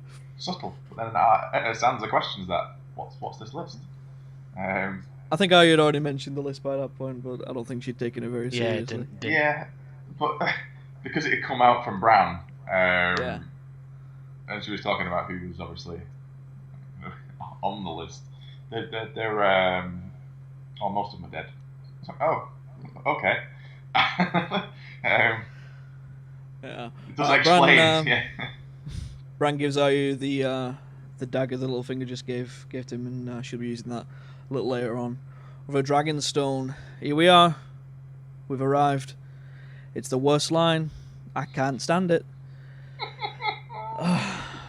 Daenerys and Missandei are walking we need a drum down. roll for this line. I think we do. It doesn't need any more build up. As Daenerys and Missandei are walking down the steps, Daenerys asks, "What happened between you and Grey Worm?" Missandei delivers many things. Oh, God. Why even write it? Why even write that line? Maybe it doesn't sound as bad to you or to anyone else, but I just find it so cringy. It's horrible. Can you imagine many if things? The series ended things. there. It was like many things done. Oh my God! What happened? Many things. Many things. Many things. Many things. Oh God! How many times? That's enough. It's enough of that. Daenerys goes and speaks to Jon, and Jon shows him her finger painting. The drawings. That's right. He's just done. Yeah. takes her into the cave and shows her that there's a shit ton of dragon glass in there. But hang on, there's something else. What's that on your sleeve? It's not chalk. It's look. These drawings were definitely made by the Children of the Forest. They weren't. You didn't just do it. Nope. No, it was definitely them. Look, First Men. Look, White Walkers. They're fighting White Walkers. Oh, It's You can see him just turn to Davos and he's just like wiping his jacket up. You've got a bit on you. Just rub it off. This scene be is cool, played be so cool, guys. Come on, be cool. We can pull this off. this scene is played so straight, but I couldn't help thinking that he's just drawn those. He's literally just drawn them. But it works because that's what persuades. She buys it. Yeah, she does. That's what persuades Daenerys that there is White Walkers. It's the first little bit of evidence, other than what Jon has said, that points directly to the fact that what he said is true. Mm-hmm. Back at Winterfell, Arya and Brienne spar. There's a little fight scene, and has Sansa and Littlefinger watch on from above. Arya getting the best of Brienne. No idea why. Oh, you didn't like it? I think it served a point. It was to illustrate to Sansa that Arya is not the same person anymore. That she's more than capable of looking after herself. My question stems from, where did Arya learn how to use a sword? No. In her own words, no one. Do you not find that that scene was? It was kind of a little bit difference between the two characters, between Sansa and Arya. Not in the sense of just as if Arya's a fighter, but the fact that Arya was holding her own, and the fact that Sansa was stood with Littlefinger at the back. Yeah, I think it's a juxtaposition. It's Sansa looking like the Lady of Winterfell, looking down upon people sparring in the yard like Catelyn used to do, when her and Ned used to watch Bran and Jon and whoever else sparring in the yard. So yeah, it's showing. As though it was more that Littlefinger had the influence over Sansa. Possibly, yeah. It was more a sort of a visual representation of. I didn't necessarily see that. No. Yeah. What do you mean that Sansa's under his control, so to speak? Is that what you're No, I'm not saying he's under control, but she is. But under his influence, directed. you know. She is directed by Littlefinger. Yeah. She's. I didn't see that personally. I mean, you can see Littlefinger. You can see the kind of cogs turning in his head. He's always devising a plan. I felt this scene, at least with Arya and Brienne, I felt that it made Arya seem cooler, I guess is the word I'm going to use. But at the negative to Brienne, because Brienne's supposed to be one of the best fighters there is. Yeah, one of the best fighters there is, and it sort of depreciated Brienne a little bit to bring Arya up to her level. Especially as Arya and Sansa were two people that she'd been asked to protect. She'd been asked to protect them and to look after them, to look after the Stark girls, and Arya didn't need it. Arya could hold her own. She could hold her own against Brienne. I think it was more, maybe possibly a bit of realization that she was now no longer needed in the sense that she was originally wanted to be. Sansa was back at Winterfell. She was technically, obviously, back with Jon. Jon was going to look after her, do what he could, and Arya didn't need help. Bit of realization for Brienne that maybe I've done everything I needed to do. And it showed that in her scene with Pod, where she is explaining to Pod that she didn't actually do anything to bring Arya and Sansa back to safety. That's right. And Pod says, "No, you did." You know, kind of like, don't be so hard on yourself. Yeah, don't be so hard on yourself. You did. You might not have done it directly, but you influenced the situation with the right mindset, with all the best intentions. Don't take that away from yourself. Yeah. I like Pod. I think he's a good character. Nice Pod. He's normal. His magic cock. He adds a bit of normality. He grounds it. Yeah, he does. He does. I think he's kind of how I would be myself if I was there. I would be trying to. Okay. Do you not feel that though? I mean, like he's a normal character. He's the person you sort of underestimate. He's got nothing overly sort of. I worry about your standout. imagination though, Ben. Like when I see myself in Westeros, I don't see myself as Pod. You know. What, No, I'd like to think that I was kind of like Jon Snow, kicking ass and Yeah. stuff. But in Yeah. reality, no, I probably would be a pod. Yeah, Yeah. I would be a pod. In realistic terms, I would probably be a pod. I mean, Yeah. for example, you wouldn't want to be a Viserys. No, in all honesty, I'd probably be a Reek. Well, they both got no cocks, so it's entirely up to you which one you choose. No, that's yeah. In real terms, that's probably who I would be. So I like a bit more attachment to that character. This is the normal side. I It's think, like I'd, I couldn't help thinking. I think I'd be sorry, hot go on. pie. It's like when Brienne Right. went over and she starts to spy, just wanting to spar, and it's like, Pod, stand aside, and he's just happy with it. He's like, yeah, no Yeah. problem. I'll stand to the side and I'll watch. I'm not going to. He's just happy to be alive. He I is. think. He's just living life. Yeah, he's just coasted through all this shit, and he's still here. I followed Good for her. Pod. Followed her while she's off after everyone. She's after the Hound. She's after this. She's doing this. She's chasing after the Lannisters. She's chasing to Jaime. We've gone down the river on our little boat. Oh my god, I'm safe. I'm in a nice place now. It's strange. I couldn't help thinking as Sansa's watching over your fight. How just useless do you feel at this point? Like all his siblings have gone on to achieve so much. Jon's now, king in the north. He was Lord Commander of the Night's Watch. He's done so much. Bran is the three-eyed raven. And now he's just this amazing fighter and faceless man. And Sansa's just, she's Lady of Winterfell, but she's been a victim the entire time, pretty much. The only thing I'd say that Sansa has had a direct influence on the changing of events is obviously The battle. communicating with Littlefinger and getting the Knights of the Vale to come to help. Yeah, she could have given Jon a bit of a warning. She really could. It almost was too late. Let's face it. They almost all died. Yeah. Give it another 2 minutes, and that whole crowd would have been dead. She cut it fine. She left it to the last minute. Over at Highgarden now, Bronn wants a castle. They're discussing. He gives him his gold. We get a nice little comedic moment with Dickon Tarly. Dickon.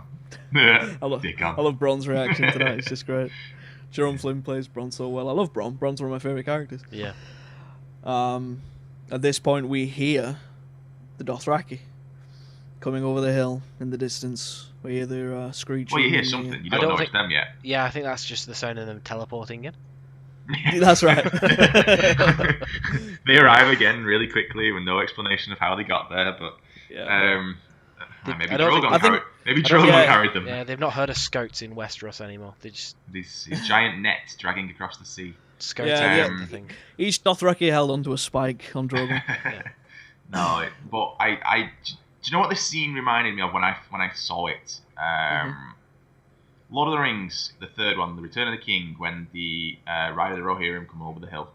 Yeah. It really felt like that. I was stood there. I was sat there, but my jaw dropped at this moment. I was like, oh wow. I was not expecting this at this point, because the talk between Jaime and Dickon and Bronn was just so normal. It was just like, oh, we've just done this. We've just done this. It was we got the gold. The gold's safe. It felt like they were tying up an episode. Yeah, the gold is going through the gates at King's Landing at this point. I think someone said something like that. Yeah, the gold is safe. We just need to get these carts in. It's going to take a while, but yeah, we're all right now. We've done that. We've done what we needed to do. And like Greg said, you hear this sound. You don't know what it is. The rumble.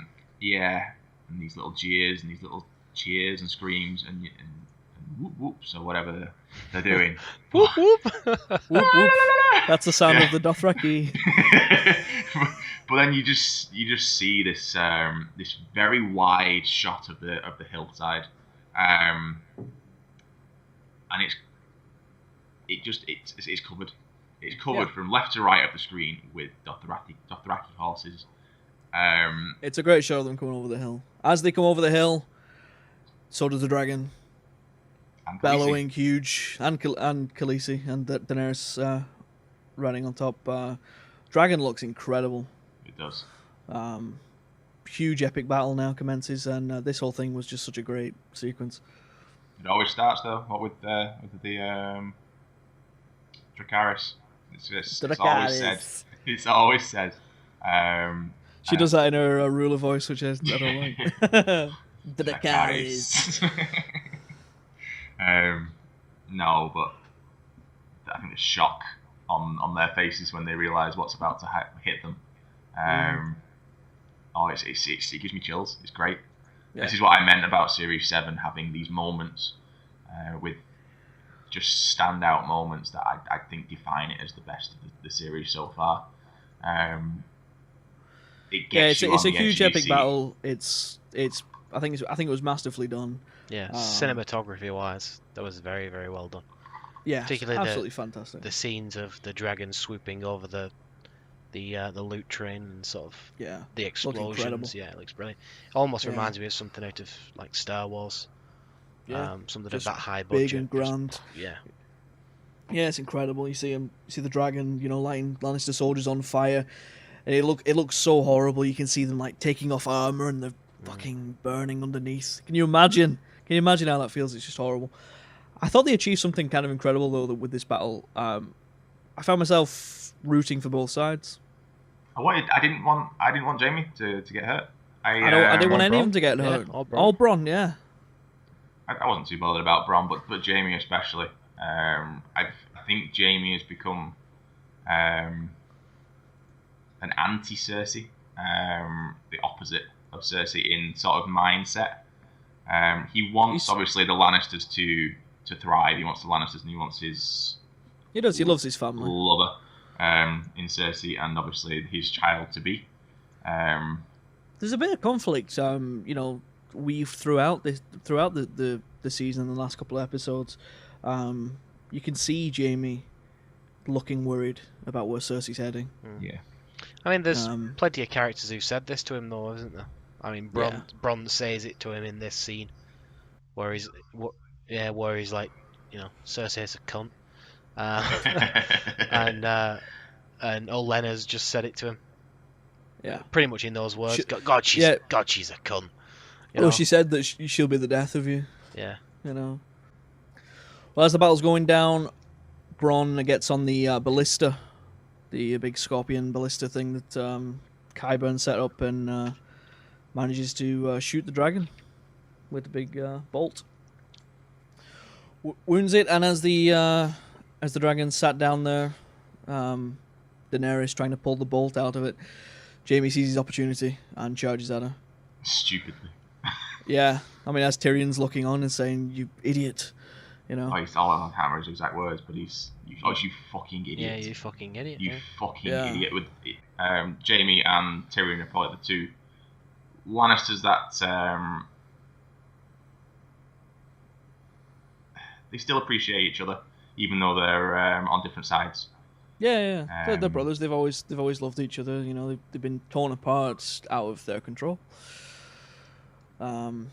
Jamie attempts to kill Daenerys, but as the dragon is about to flat out murder Jamie, Bronn saves the day. The poor horse. The poor horse. Jesus Christ, that horse. It's a cool scene. It's a cool little action scene. I can't help to think if George was writing this, I think we'd have seen the end of Jamie. Yes. But nobody died in this. No important characters. No, not even Dickon. No, not yet. Anyway. Not yet, at least. It was just all Lannister soldiers and Dothraki. All the expendable men. Yeah. The nameless, faceless guys. From there, Daenerys gives the Lannisters soldiers a choice to bend the knee or die. The Tarleys ultimately refuse and get burned alive, much to Tyrion's dismay.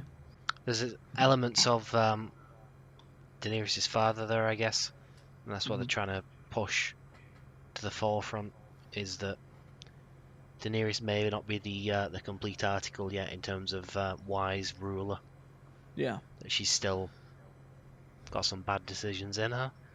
He says as much later on in his meeting with Cersei that she knows who she is and she's chose a hand that will check her worst impulses. But she didn't listen to her hand, of course. Not this time, no. Maybe a little bit of an influence there from Diana Rigg again. Sorry, Olenna. Where Olenna's saying to Daenerys, "Be the dragon." You know, don't let anybody change who you are. I hadn't considered that, but I think you might be dead on with that one. Yeah, not great advice, probably. Yeah. The Targaryens don't have a great history of being. Yeah, that's right. Yeah, be a dragon. Fair and just. God, I've known many wise men, and I've outlived them all because I ignored them. Words to that effect, right? Yeah. Yeah. So yeah, maybe not the best advice. Teleporting back to Dragonstone, Jorah returns and meets Daenerys and meets Jon for the first time. Nice to have Jorah back in the fold. Yeah. Still king of the friend zone, of course. Yeah, still Always. realising. What, someone else? You've got someone else? Yeah. You get Is it the with hug you Jon. see? Can you imagine See him look over at Jon. how crushing that must be time and time and time again? Yeah, but it's especially as the way they parted ways beforehand, which is don't come back to me until you find a cure. It was almost like you cure yourself and I'll be with you sort of statement. It really felt like, and that's what I thought she was trying to say when I saw that scene. I thought like she's forgiven him and she was having feelings. And I feel as though he went away, and the way he went away to find a cure for the grayscale was just so he could get back to Daenerys. Yeah. And I think that moment when he came back, I think it looked like a realization of. Yeah, exactly. I feel sorry for him a little bit. Or you think she had a different meaning, like go find a cure to these feelings and then come back. A different meaning. No, well, if you take it that way, no, but I thought it was the other way. Sneaky bitch. So Tyrion, back at Dragonstone, Tyrion devises a plan to capture a white so they can show Cersei so she can see what the threat really is. And also to show Daenerys, I suppose, and himself, because none of them know for sure, really. I suppose they believe Jon, but they don't know. Yeah, they've not seen. Just seems we get to a point now where the plot takes some deviations that don't necessarily make a lot of sense for the sake of getting people to the right places at the right times. I see what you're saying. What do you mean? I mean, to go and capture a single white from beyond the wall didn't seem like a best plan didn't seem like a good plan at the best of times. No. Oh yeah, would you go catch one and bring it back? How did they even know that this would even work? They had no idea, and they're going risking, significant amounts by doing this, and ultimately they lose a fucking dragon, of course. Yeah. The problem they've got though is they don't have any Canon cameras. Let's just put it that way. Yeah, I can't imagine. Had George R.R. Martin been writing this, he would have written this story. Mm-hmm. It just seems like quite a deviation, and that's not necessarily saying it's bad. I don't want that to come across like I'm shitting all over it. It's different. George R.R. Martin's a very pragmatic writer. He is logical to a fault, even if that means people dying all the fucking time. Yeah. I just don't think he would have written this train of events. Tyrion and Davos go to King's Landing, so Tyrion can meet with Jaime right now. First time they're seeing each other face to face in a long time. While they're doing that, Davos finds Gendry. It's been a long time. When was the last time we saw Gendry? Like season 3? Yeah, on his little boat.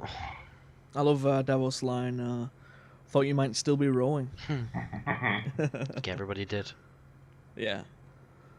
But good to see Gendry. And Gendry is ready to roll, and he has his hammer. It's a nice little touch. It was good to see Gendry. I like Gendry as a character. I like Davos as a character. The whole reason of getting him felt a bit pointless. Why would you care? I suppose. Don't get me wrong. I like Gendry. He's great. Yeah. Um, It just seems like something that he thought of. Is like maybe he's there, so I'll go and check it out. yeah, let's go and see. Why not? Yeah. So it worked out. Whatever. Got to get him back somehow, I suppose. Unless you do want him to still be rowing. Dude's gonna have arms like fucking. Look like He-Man. Like howitzer cannons. Takes out those guards. Yeah. Yeah, that's pretty brutal. It Yeah. is. It's obviously they realise it's Tyrion. You got Davos going over with his little trying to bribe them with his coins. And his fermented crab. You'll put a hole in that chain mail. Come try some. Yeah, come try some. And Tyrion comes back down, walking down the Oh man. down the little steps of the beach. And it's the moment of realization that shit, you're with this guy. That's Tyrion. Yeah. And he just shit hits the fan. He gets pounded into submission with this huge sort of hammer. I'll put it down. Yeah. Yeah, it was a cool looking thing, but pretty brutal, man. He just decimated his face. From there, Cersei and Jaime are speaking about the secret meeting with Tyrion. She reveals that she knew nothing gets past Cersei at this point, and she reveals that she's pregnant. I guess it just gives them more ammo to her emotional manipulation of Jaime. Wouldn't it be poetic justice if Cersei gave birth to a dwarf? It would, yeah, absolutely. Yeah. With one arm. With one arm. All right, this kid's still got to exist. Let's not damage him too much. Yeah, with one arm, and he's ugly as fuck. Over at the Citadel, Gilly is kind of doing Sam's head in a little bit, reading at him while he's doing crosswords at him while he's trying to work. Reads about a Prince Rhaegar who had an annulment and a secret marriage, but Sam cuts her off. Doesn't really take her on, but he did go in. But ultimately, Sam gets just too frustrated and leaves the Citadel, leaving his dream behind. I felt strongly about that scene. I don't want to go into the implications of it too much. I guess we'll talk about that towards the end. Okay. I felt a little bit disappointed that was dropped so flippantly. Right. Because it's really fucking significant. It's a really significant piece of information towards the grand scheme of things. And yeah, I guess it needed to be floated. Because if they were going to learn about it somewhere, then why not learn about it in a book from the Citadel? Mm-hmm. But it just felt a little bit treating something that was so important with. It doesn't feel like something Sam would miss at the time either. Well, I mean, Sam's missed some pretty important stuff, hasn't he? The fact that he fucking ignored Stannis when he said that Dragonstone is made out of dragon glass 2 seasons ago, that kind of went under the radar a little bit. Yeah. So he's not, he's not infallible. He does miss things. Back at Winterfell, Arya's spying on Littlefinger. Sees him acquire that letter written by Sansa in season 1, and she breaks into the room, steals it. All the while, Littlefinger is watching her. The letter reads, "Rob, I write to you with a heavy heart. Our good King Robert is dead, killed from wounds he took in a boar hunt. Father has been charged with treason. He conspired with Robert's brothers against my beloved Joffrey and tried to steal his throne. The Lannisters are treating me very well and provide me with every comfort. I beg you, come to King's Landing, swear fealty to King Joffrey, and prevent any strife between the great houses of Lannister and Stark. Of course, she was forced to write that by Cersei, right? Yeah. Now, it's shown to us that Arya, that lights a fire under Arya, and that's going to, fuel this kind of rift between the two of them. Knowing what we know now, do you think that was a ploy by Arya, or do you think she was legitimately felt, that Sansa didn't do enough? Do you know what?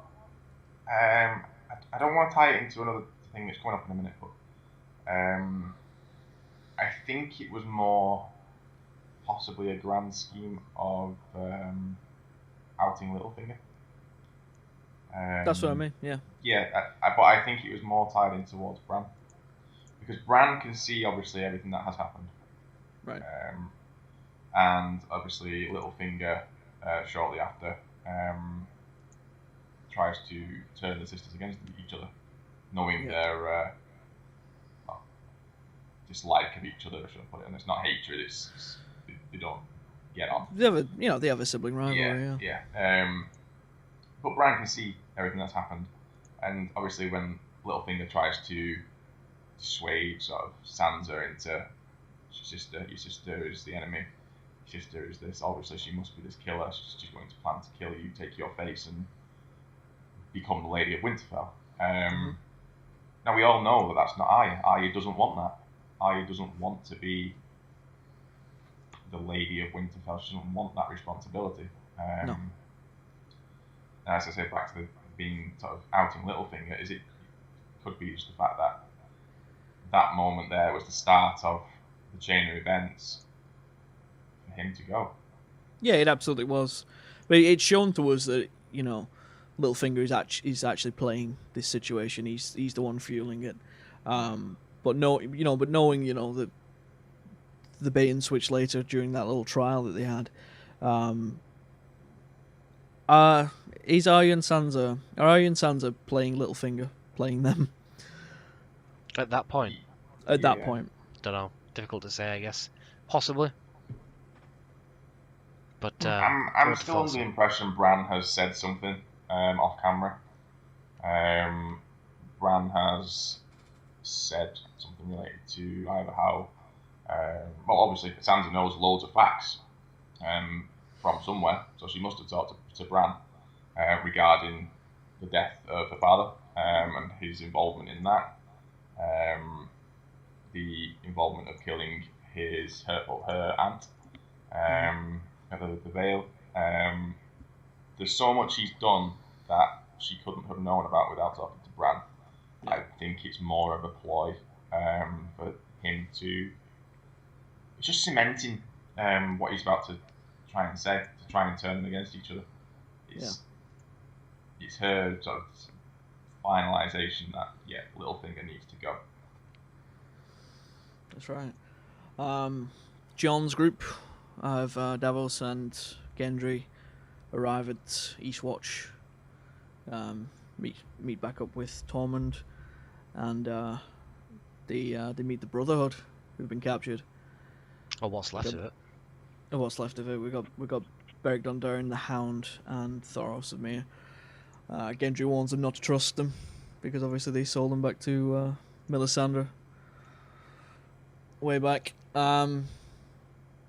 Each character here, kind of, almost each character has like a reason to hate, one another. It's an interesting little thing. Like you see Tormund take issue with Jorah just for being a Mormont. Gendry and the Brotherhood, he doesn't trust them, and it goes on and on. Had Jon ever met the Hound before this point? I can't remember. Jon mentions that he's seen the Hound. He saw him at Winterfell in episode 1. But that's about it. We get some good interplay, so this entire group go beyond the wall, and we get some good interplay again. Characters we've never seen interact before get to speak. It's good. Obviously, I think the highlight of that would be Tormund and the Hound. their little interplay. I think there's a at this point there's a as much as I like Tormund and I like the stuff with Brienne and the stuff he did with the Hound there. I think there's a danger of possibly making him too comedic, losing him to that. Do you remember how fierce Tormund was when we first saw him? I don't want them to make him too much of a comedy character. If you know what I mean. Yeah. From there, they have the fight with the zombie bear, the white. Oh, okay, I forgot about him. Yeah. That was another cool sequence. That was I'm trying to think of what this reminded me of now. It was the scene in Lost. With the polar bear. Yeah. The polar bear comes running out of the trees. And obviously attacks the group in Lost. Now this was the scene like it was in a snowy area. It was very sort of windswept. It was white, and wasn't realizing what it was that was coming towards them until it was clear, basically. I think it's good. It shows that this army of the dead isn't just limited to humans, and it never has been limited to humans. It's just the only people we've seen has been zombie humans. Anything that dies can potentially be raised as an undead. The army itself is filled with all sorts of animals and horses and mammoths and giants and spiders and all sorts of shit. Yeah. Not just limited to humans. So I guess that was a little bit of a nod. I did watch the making of feature. Okay. The making of feature where they mentioned the polar bear, and apparently they've been trying to shoehorn this polar bear in for seasons, and every time it kept getting shot down. Like no. But this time they were determined to make it stick, and clearly it did. That's interesting. But they still can't make that decision for fucking Ghost, can they? Why can't they fight in Ghost Corner? Well, yeah, let's bring exactly Ghost right. back. Yeah, it's Yeah. been 2 seasons. Where is he? We're thinking logically now where is Ghost. I just guess wandering around outside of Winterfell somewhere. Yeah, I think he's at Winterfell. Winterfell. Maybe not in Winterfell, but like in the woods outside. Just. I think I've watched the same thing. He's here the whole time. He's just blending in. It's snowy. I think I've watched the same thread, which is the making of, and then Right. it's talking about.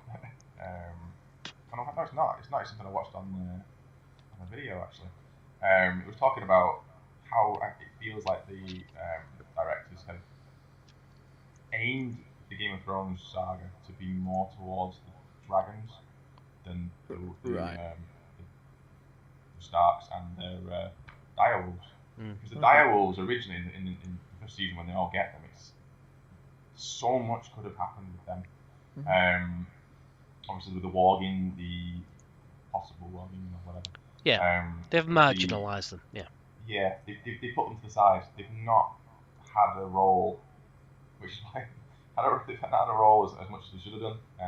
And they don't quite look as cool as they're supposed to either. Bear in mind they're that supposed to be much bigger, aren't they? yeah, direwolf in the books is the size of a horse. Yeah. I mean, we get some sort of. I've noticed in past like Ghost seems to fluctuate in size.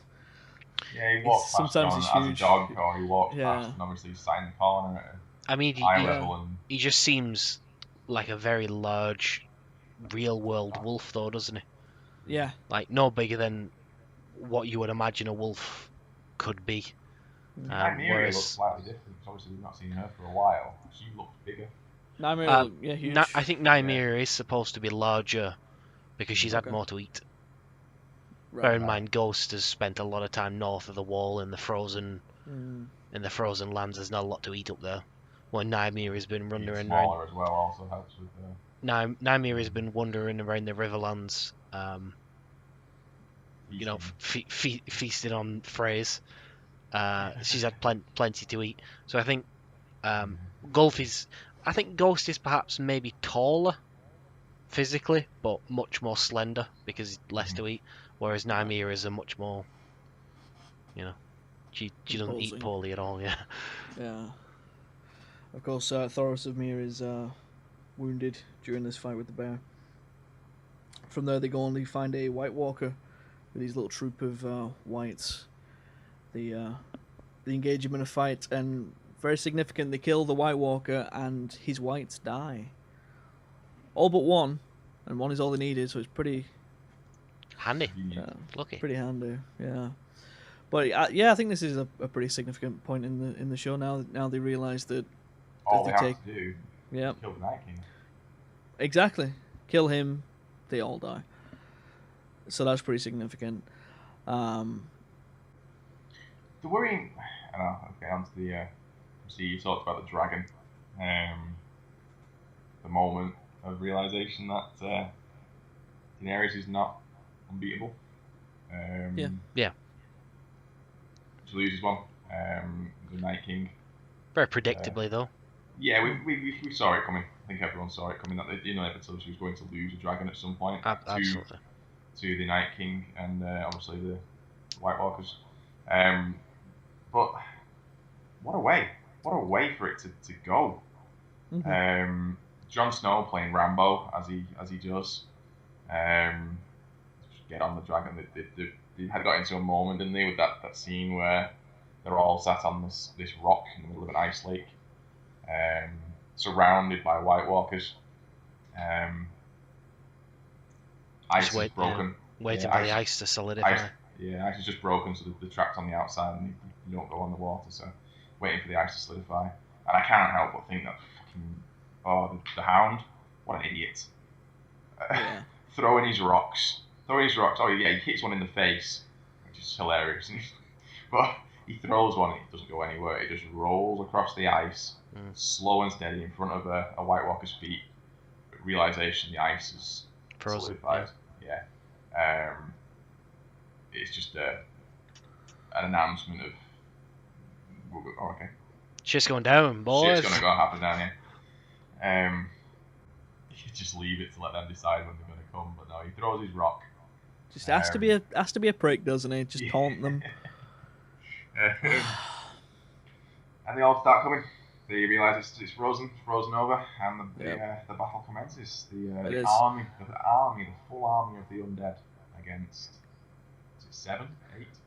Yeah, this is going to be one of my favourite battle scenes. I think it's absurd. Again, like I feel like if George was writing it, they wouldn't all survive. No way.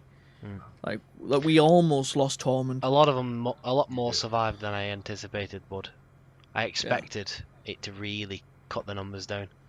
Yeah, and when Tormund was, being pulled in, it was I was over for Tormund. Absolutely expecting that to be done. There was no way. So yeah, that was some heroic shit. Beric pulling him out there. It wasn't Beric. It was the Hound. Was it not Beric? Yeah. It was the Hound. Yeah. The Hound. Oh, sorry, I remember that differently. Yeah, it's the moment we're having in realising again. I think he wants to survive. So well, he overcomes the fire thing, of course. Yeah. Right. Of course. In the wait, before the battle commences, we lose Thoros. Beric has lost his priest now. He's on his final life, as the Hound says. How long were they waiting on that rock, by the way? Because it seems... Let's just... It does, but I can't imagine how long it takes the ice to freeze over. I don't think it would have been that long. Well, not only that, but for Gendry to get back to Eastwatch, for them to get a Raven there, and for Daenerys to fly there, you got to assume it's a couple days. It was a Raven back to Dragonstone, and then for her to get over there. That's right. On a dragon. The timing of that was insane. Well, this just turned the magnifying glass onto the teleportation issue that we've said a couple of times. In the real world, this would never have happened. Obviously, we're not in the real world. She would have turned up. They'd all been dead. Yeah, there's no dragons in the real world, so we can't hold it by the same standard. Dragons could teleport. We don't know this yet. Yeah, they could have this magic power. But we can't write that out. It's not been told. But we've got these facts now that this is a possibility. In this fantasy world full of magic and dragons and the rest of it, up until this point, it has it has had a very real way And I of think, yeah, telling a story. that's one of the things that makes it so unique and so credible, isn't it? Absolutely. That it doesn't just throw caution to the wind. Listen, in the books, Dragonstone and the Wall are 2,000 miles apart. There or thereabouts. A bird can't fly 2,000 miles in a day. A bird can't fly 500 miles in a day. Or maybe it can if it's got like a tailwind and it's lucky. So it's at least the better part of a week before the bird gets to fucking Dragonstone. That's not factoring the time it takes Gendry to get back to the Wall. Daenerys then flies back to it would have taken Concord about 4 hours, wouldn't it? Well, yeah, so Daenerys then flies back to the Wall on a dragon, and assuming a ridiculous amount that the dragon can fly 200 miles per hour, which is a stupid high amount. That's the speed of jet-propelled aeroplane, so it's not going to be... Not, let alone Daenerys isn't inside a cabin. She has to hold on to a dragon flying at 200 miles an hour. So if that, it's still going to take 10 hours. At 200 mile an hour, it's still going to take 10 hours for her to get back to the Wall. Plus, she gets to the Wall, she don't know where the fuck they are. There's no clue. I know, I thought that. Yeah. Beyond the Wall's quite a big place. Mm-hmm. So then it takes her a little while. So it's like a week it should have taken this to all happen. Apparently it's not that cold north of the Wall as well, because ice takes a week to solidify, mate. Apparently. No, but no, I'm going to throw this back to Concord. Concord is, I just checked it, 1,354 miles an hour. So that's 1.5 hours for a Raven. Yeah, well, it's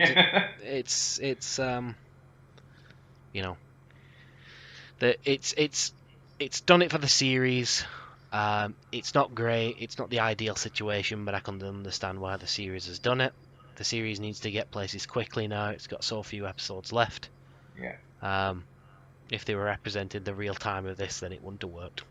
Yeah, they would have had to have been running and sort of evading for a couple of days for it to sort of pan out. I mean, where do you hide when you've got an army after you? Bear in mind it's not possible. Yeah, the north of the Wall as well. They've not brought any supplies with them. They've not brought any like water or anything like that. So they're. But I was thinking how they were planning on getting back. Like you say, they'd gone across with no supplies. It seemed like a one-way trip. It was almost sort of convenient that Daenerys should turn up. It was like it possibly might have had to have happened anyway for them to get back. Yeah. But Daenerys does show up and the dragons fuck shit, they save the day. Of course, Night King spears, which one, Viserion? Viserion, yeah. Viserion. Kills the dragon. It was pretty brutal. It was brutal. As we said, we all saw it coming, didn't we? I mean, even on the promotional posters for the show, it showed the Night King atop a dragon. Yeah, which is a little annoying. Dragon. You know how I feel about spoilers. But you hate them. Trailers, you don't watch any of them. But it's the death of that dragon. That spear, it hits. Night King is using an aimbot. Yeah, it looks like he's aiming at Daenerys and Drogon. That's a hell of a shot, you mean. And he just pans up to this dragon on the right, throws, and it's a great shot. But it pierces the dragon's sort of chest area. Yeah, he decides to go for skill points as well, because he went for the moving target rather than the one that was stationary in front of him. It's almost like he's trying to take out, what's his name from The Hobbit? Smaug, and he's aiming for this tiny little spot under his chest. That's the weak spot. Nails it. Yeah, Drogon's got too much plot armor. Yeah, he nails it, and it's just this. It's like a fireball that erupts from its chest. Obviously, dragons. Obviously, it looks incredible. It just pans out, but then once the fire runs out of what's in its chest, it's just whatever's left, which is blood, guts, and it just falls out like a waterfall onto the ice. Eventually, with it landing and smashing straight through, and you just see its face just get pulled under the ice. As they're leaving, everyone piles on to the dragon. Jon's unable to get on. He gets pulled under the water there. Gets stranded. After what, sorry? Ramboing. After Ramboing, yeah. Just get off. Jesus. And unfortunately, they have to leave him behind. He makes it out of the water. gets saved by Uncle Benjen. Uncle Benton. Benjen's back. Not for long. Not for long, you're right. I got to assume he was sent by the Three-Eyed Raven. I think that's a given, probably. Yeah, possibly. Just like he did. It's either Convenience or Three-Eyed Raven. Yeah, it's. Just like the season before, as he showed up for Bran and Mira after Hodor's death, he told Bran that he was sent by the Three-Eyed Raven. It's my belief that he was sent by Bran as the Three-Eyed Raven. Could have been. Yeah, you got to think. Throws Jon on the horse.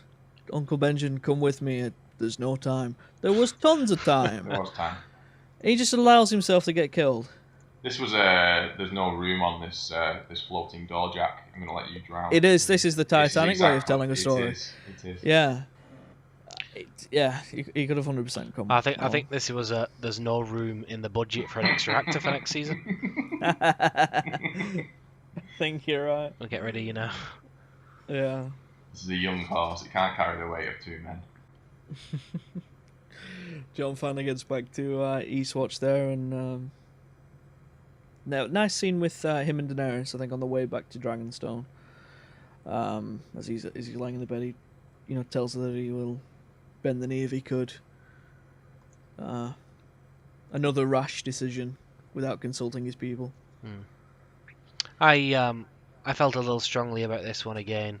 I think I've mentioned it to you guys a few times that one of my favourite traits of Jon is how he adapts who he is based on the guys he respects. So he in early series was very similar to Ned, all about honour, all about doing your duty, because he respected Ned and he learned a lot from Ned. And then he started taking in elements of Jeor Mormont, taking in elements of, I guess, Corrin Halfhand, and then, most importantly, taking in elements of Mance Rayder.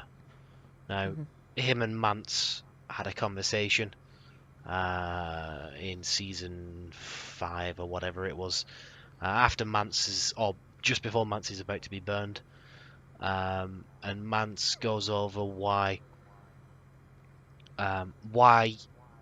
despite being terrified and despite it not being about pride, why he doesn't bend the knee to Stannis. And he's saying to Jon, if you don't understand why, then there's no point. There's no point in even trying to explain it to you. And I think what he's trying to get at there, for me, my interpretation at least, is that just because I bend the knee doesn't mean everybody else is going to.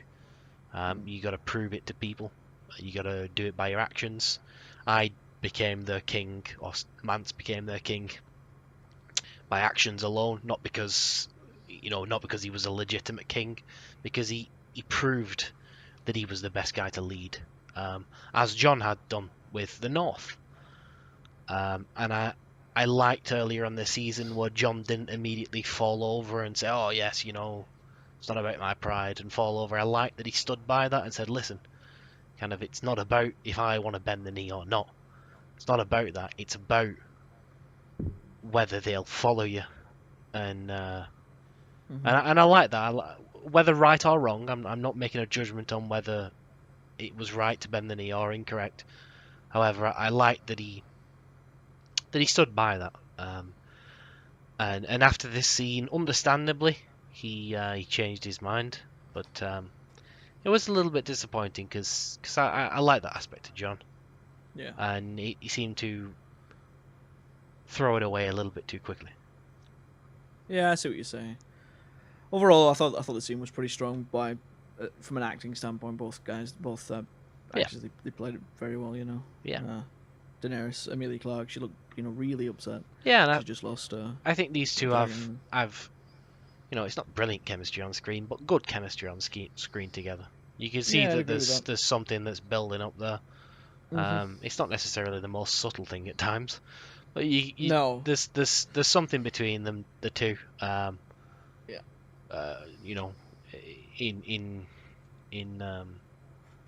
In more ways than one, I guess. Yeah. Back at Winterfell, Sansa, going through various things, finds the faces. Finds Walder Frey's face.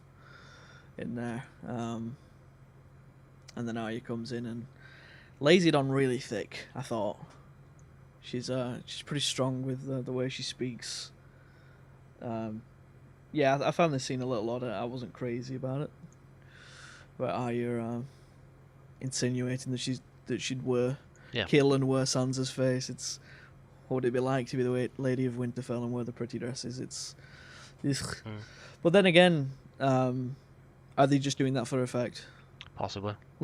Littlefinger's no doubt listening somewhere, or if he's not, then they would think he is. I mean, we all already know that Arya's a psychopath, so it could be real. It could be totally real, yeah. Yeah, and I agree with your second point. I think it's all a play. Yeah, I think it's definitely possible. Yeah. It ties back to what I said before about, I think it's all down to, they know, and it's just a big play to out Littlefinger. Yeah. And now we see the Army of the Dead pull the dragon out of the water, and the Night King turn the dragon. It's a big moment. Shit. It's at this point though, as we get a good shot of the Night King's face. At this point, where I think the Night King kind of looks like Bran. Yeah. I think they're the same person. Just based on the fact that I think he looks like him. Now, play on that theory, because I agree. I think he's changed his appearance over the seasons, and I feel absolutely as though the Night King we saw at Hardhome does not look like the Night King we see now. No, obviously for a grown adult, not realistically going to pass much in appearance over the time.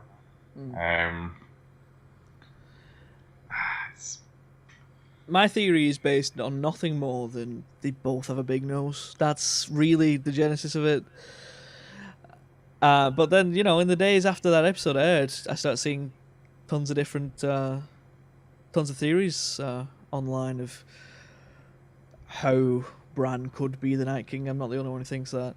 I don't necessarily really think that, but there's definitely merit to some of people's theories. Yeah. That Bran could have, Bran can travel through time, but he can't travel through physically yet. Maybe he can in the future. He's not fully developed. I don't think he'll ever be able to travel through physically. You never know. No. Well, this is based off George R. R. Martin's previous work. Okay. So he's written time travel stories previously, more than once. Right. He doesn't subscribe to the idea of physical time travel because of the whole paradoxes thing. Right. Because, if you go back and convince... Of course. If you go back and kill your granddad, then, how can you exist? Yep. But he's always written from the mental paradox thing. So if you go in and become and possess, if that's the right word, possess someone else, go and possess your granddad's brother to kill your granddad. Right. Then there's no paradox created there because it was your granddad's brother that killed your granddad. Right. So he's always written it from the mental perspective, not the physical perspective, if that makes sense. Yeah, it does. I can't imagine that he's suddenly going to decide that physical time travel is possible. It'll, if anything, it's going to stay. But then again, we're not going off George's script anymore. I don't think he'd allow them to write it. Okay. Let's put it that way. He must have some say so of what's going out. Absolutely. He's got the rights to it. They're still following his broad strokes. Yeah. The details entirely the show writers these days. Well, the broad strokes are still George's. I can't imagine that he'd allow Bran to become sort of physical time traveling. Well, the theory I saw, or at least the one, the one I saw, says that Bran was able to, speak to Hodor. Hodor heard him. That's how Hodor became Hodor. His father heard him. The Night King saw him and touched him. So maybe potentially he could, go through physically at some point if he, Yes. as he progresses with he his gets powers. He never fully trained as the three-eyed raven. The guy died and he became it, unprepared completely. So if he hones his skills, maybe he possibly could. And the theory with the Night King is that that guy, even though he's a completely different actor who did it, the guy who the Children of the Forest put the dragon glass into, is Bran. Bran went back to maybe warn the Children of the Forest. Children of the Forest at this time are still, at war with the First Men, and captured him and did that to him, and that's how he becomes the Night King. It's probably Bran. Could be Bran. I don't think it's Bran. I don't really buy into this theory. No, but I think it's worth talking about. It's interesting. I think there's merit to it. I think there's something there. Like I said, the Night King that time saw him and touched him. Maybe he knew he was going to be there because he's already done that, Or early in the season, Bran is walking, and he's flying north of the wall. There's some ravens, and the Night King turns and looks directly at the raven that he's in, like he knew. I think there's something there. I don't know. It's interesting nonetheless. Final episode, the dragon and the wolf. We get the meeting at the Dragon Pit, King's Landing. Get a lot of reuniting all characters again. Gives me that warm fuzzy feeling. It's nice to see them again. The likes of Tyrion and Bronn, Podrick, Brienne and the Hound. That's a good one. Last time they saw each other, of course, she beat the living shit out of him. I think he loves her. The Hound loves Brienne. Really? Yeah. Not at all. There's some sort of weird romantic connection going to happen there. I can tell you now. I didn't get that at all. I don't. No.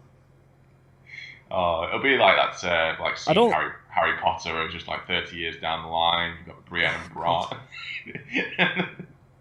Brienne and the Hound, sorry. I don't think like the Tormund Brienne thing will ever happen personally. No. It's just a thought. Because it's believed as well that Brienne loves Jaime. So there's well, also, yeah. I don't think that's up for debate, is it? She definitely does. I'm not sure. Yeah, I think she respects him.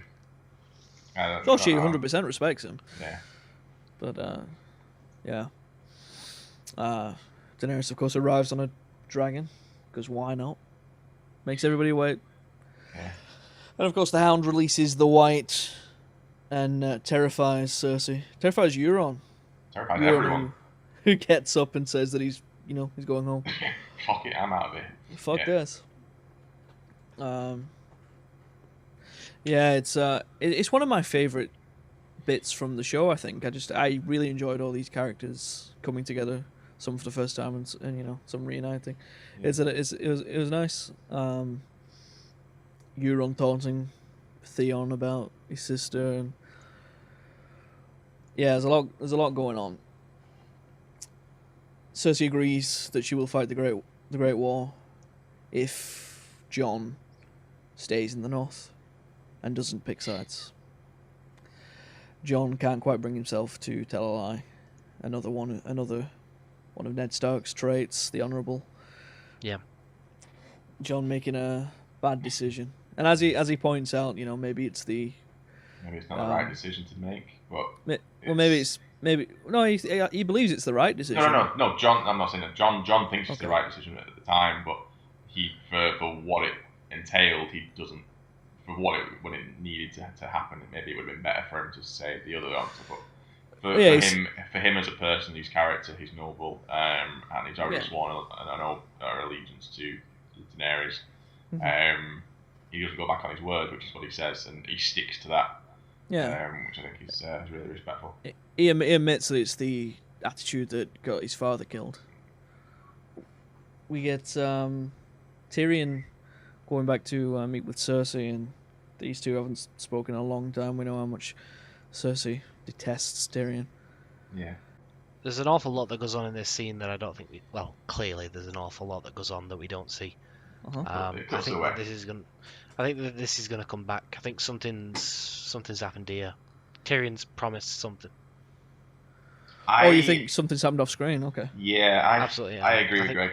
Tyrion's made some sort of deal. Yeah, I don't know what it is. But I think it's something to do with the baby, because it's straight after he points that out. He points out, obviously, you're pregnant, and we cut away. After that, it gets you thinking. Has he promised that he will? Because Tyrion loves his family. He's killed his father, however, and he's obviously been involved in Joffrey's death. He's been involved in. He was involved in Joffrey's death. Yeah. He got framed for it. No, yeah, exactly. But do you know what I mean? He loves his family. Yeah, he loves his family. So he loved Marcella and he loved Tommen. He doesn't want the same thing to happen to this new one. Yeah. And I feel as though perhaps this is Daenerys' final betrayal.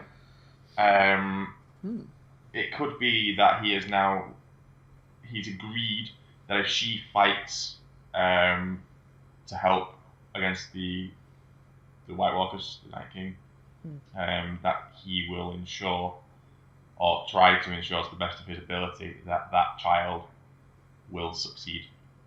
Whether that's betrayal of Daenerys, whether that's changing sides once the greater good has been dealt with, or the bigger threat. I think it's probably an overall sort of hidden point that we won't find out an answer to until perhaps the end of next series.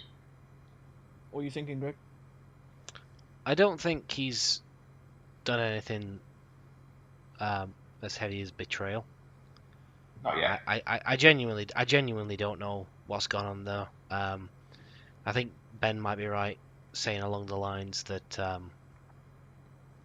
that he's promised that this child will be taken care of, or something along those lines. I don't know what's gone on. I just think something's happened. Otherwise, I mean, even if it is and it's described later that it's a play by Cersei. Even if that is the case, she still gives in seemingly too easy for the relationship between Cersei and Tyrion. Yeah. You would have expected it to be a lot more difficult to convince. Cersei ultimately agrees to fight the Great War, but she's lying, as she reveals to Jaime later in the show. Disgusted with her, Jaime leaves. Now, this is a really tense moment, I thought. I was convinced that Jaime was going to die here. By the mountain. Because the mountain's right there, and he says, give the order. Now. And she nods, he pulls out the sword. I'm like, oh, fuck, this is it. I messaged Greg after I watched this episode, just asking a few points to tie a few things up, because I was a little bit confused at this point that happened. And you only watched it yesterday, Danny, so this might be fresh in the memory for you, or you might not have picked up on it. You might have picked up on it, I don't know. I messaged Greg about how confused the mountain must have been at this point, because I was. Because he obviously steps forward and it looks like he's about to kill Jaime. Yeah. And he gets a nod. A nod from Cersei. And he steps aside. Now, I don't know whether that would have been a nod to kill him or a nod let him go. It didn't seem like a way that I would have physically understood. I honestly thought the call had been given to kill Jaime, because Jaime's face seemed to show it. Well, Jaime looks shocked at that point. He does. The nod was for him to get the sword out. It was to get ready, essentially. He goes, fine, give the order, and she nods, and that's when he pulls out his sword, and that's when Jaime looks, really shocked. Give the order is such a very fine description. Cersei and the Hound and the Mountain clearly have some kind of telepathy going on. Yeah, clearly. He knows what she's talking about from a nod, and then obviously he says, "I don't believe you," and walks away. Exactly. they must have something, or they've had some agreement, or they've talked before. I mean, he doesn't talk in general, but Yeah. One nod not- for sword out, 2 nods for murder. That's how it works. It must It be. confused me, and I had to ask three Greg. nods for White Walkers. Yeah, Greg hadn't noticed it. He thought it was just a scene as well. And yesterday, Yeah. I said, if you did it, but that's still a scene that confuses me. And I've seen it. I've rewatched it, and I've watched how it plays out. And I'm Yeah, it's still something slightly I confused. always noticed. I didn't really dwell on it too much though. Yeah. Jamie, Well, this scene is the straw that broke the camel's back for It their is. relationship. It seems. It is. Jamie and Cersei are over. He's up Finally. north. Yes. I still think he's. That's not them done. I think Jamie's going to be the one ultimately to kill her. Mm-hmm. Yeah. Probably killing himself at the same time. I sort of But yeah, said that maybe he's going to kill her by proxy when it's going to be the baby that kills her. Maybe dies I in think- childbirth. I think it's going to be him. Yeah. Yeah, I'm sure. I do too. Maybe Was he'll it- lose his other arm. At that point though, when she gave the nod, I thought, oh god, maybe it's a bait and switch and it's actually Tyrion. Yeah, it's I feared for Jamie's life, but I'm glad he's okay. Yeah, me too. Over at Winterfell, we get the trial. Sansa brings in the sister. Says, you stand accused of murder. You stand accused of treason. How do you answer these charges? Lord Baelish. Oh my god, it's a bait and switch. Of course, He didn't see it coming. he didn't see it coming. He was He, unprepared, and he was he stood in the corner expecting Arya to get executed. He told a line earlier in this season. He tells Sansa, he gives her some advice to always Oh God. always kind of Jesus. what?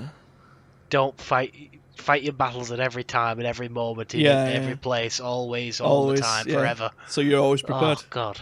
Yeah. Yeah. And so you see every outcome.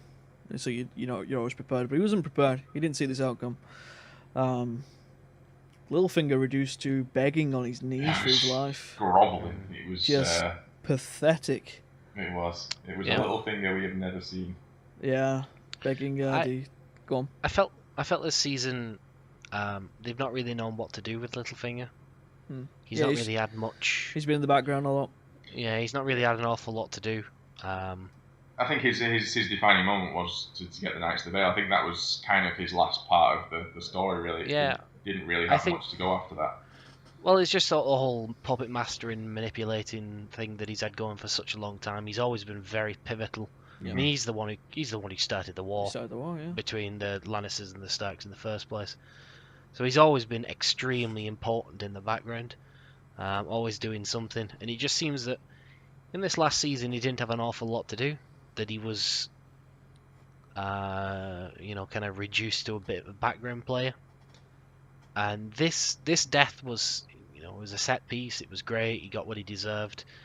But, ultimately, I think they could have done more with him in this season. But time is an issue, of course. Yeah. Varys has lasted longer. Varys is just fantastic. But in the same note, though, Varys hasn't had much to do either this season. No. But No. he did get his moment with Daenerys. They've taken an awful lot away from Varys, though, from the book. Varys is involved in an awful lot more plotting and scheming. Yeah. He isn't he's not on Daenerys' side in the books. He's arguably a Blackfire loyalist rather than a Targaryen loyalist. I'm not going to go into that. Okay.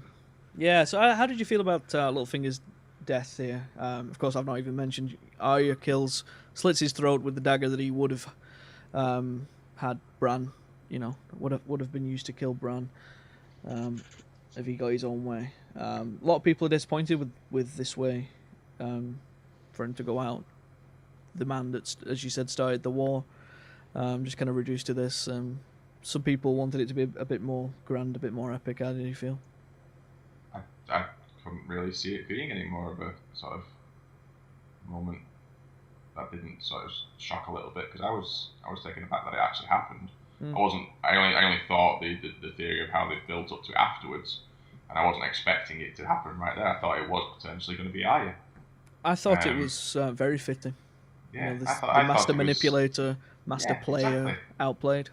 Yeah, completely outplayed. And completely taken aback at the moment when he realised his plans, his ploys, his tactics. He had no way to answer and to figure out what to do. Mm-hmm. And like you said, a lot of it backfired on himself. The seeds he planted, as he was describing to Sansa, just the scene prior to that, where he's like, "What's the worst? What's the worst that this person could mean? Yeah. What's the worst that could go wrong?" Yeah. Obviously, trying to point the finger towards Arya and trying to point the blame at her, and then Sansa just turns that around and says, "I'm a slow learner, but I'll learn. What's the worst that you could have been doing in this situation?" And it's pretty much everything that he's done. Like, it's bang on everything that he's done. So Absolutely. So red-handed red-handed. He's the arbiter of his own downfall. Mm-hmm. Yeah, this was very fitting. Sam arrives at Winterfell and speaks with Bran. Bran tells Sam about Jon's origin, essentially, or what he currently knows of it, and then Sam twigs, remembers what Gilly said about Rhaegar or Rhaegar. Rhaegar's annulment and secret marriage, at which point Bran goes back and sees the marriage between Lyanna. Finally knows the truth and hears his name. We hear his name for the first time. Jon's name is Aegon Targaryen. Big moment. Huge. It is. Absolutely. And it's going to set the tone for the next series. Well, you hear that, and the first thing you see Yep. is him getting it on with his... We see Jon knock at Daenerys' door and go inside, and we have the sex scene between nephew and aunt. Now, bravo to the writers of Game of Thrones. From going to detesting two siblings fucking to having so many people, really want this aunt and nephew to get it on. Just unbelievable. We're all happy for it. Just trying to figure out what would be the child relation to What? a child from that sort of thing, which I believe is probably going to happen, because Daenerys apparently can't have children. I was told by the witch. Oh yeah, she's absolutely pregnant. Definitely getting pregnant. I was told by the witch she can no longer have children. It's been stood out there. It's been thrown out there just in that. I think it was in that episode as well, just before. And then obviously she gets it on with Jon, and it's like they're going to have a child, which is going to be future king. Yeah, it'll be Jon's cousin. Cousin. Cousin. I just came up with that. Cousin. Yes, that's good. Please look. Nef son as well. That's good. That's weird. Son you. Son you. Yeah. That's a long storyline. That's a family tree we don't need to go into. Going back to the flashback of the wedding, first time we're seeing Rhaegar, I believe, in the show. I thought he looked like Daenerys' brother. 100% did. Very, very much like him. I think that was the intention. The same right? wig. Yeah. It's the exact same wig. That's right. I think that was actually even the face. I actually thought it was him at first. I think the fella who played Viserys, that was actually his real hair. Was it? Really? He grew it and dyed it. Yeah. Oh, interesting. Wow. Well, yeah, I've seen the actor how he looks normally. He looks nothing like Viserys. They have. I mean, Rhaegar is described as this like absolute pretty boy. Right. The actor wasn't necessarily the absolute pretty boy that I was expecting. I guess no, he's a good-looking dude. Yeah, I guess, but a bit unconventional, I guess, for the casting. Yeah, I suppose. So he's a silver-haired bastard rather than a silver-haired bitch. I mean, this guy, Rhaegar, again, to just link back into the books. Rhaegar's a very important character, but a very flawed character in a lot of ways. He makes a lot of bad decisions, starting a war and all that. Yeah. And not least culminating in the decision to name both of his sons Aegon. which is going to get really fucking confusing. Yeah. It's like, oh, you have Aegon, here's your little brother, Aegon. And Aegon, here's your older brother, Aegon. Okay. You can't forget the names. Yeah. Oh, God. He's just really fond of the name. Loves it. I guess they've not... I mean, they have mentioned his other son in the series. They maybe not have mentioned him by name, but they have... He did exist. Okay. They've not, like, wiped him out, because What's-His-Face talks about it. What's-His-Face? Martell Oberyn. Yeah. He describes how he was so pissed that they killed Elia's children. Yeah. Aegon being one of them. Obviously, but they don't mention it. Mm-hmm. I guess, sure, why not? Let's call him Aegon. Fuck it, why not? It's fine. No one's ever going to call him that anyway. Do you think when it comes in the books he'll have a different name? Absolutely. Yeah. Yeah, George, come on. It's George R.R. Martin. Okay.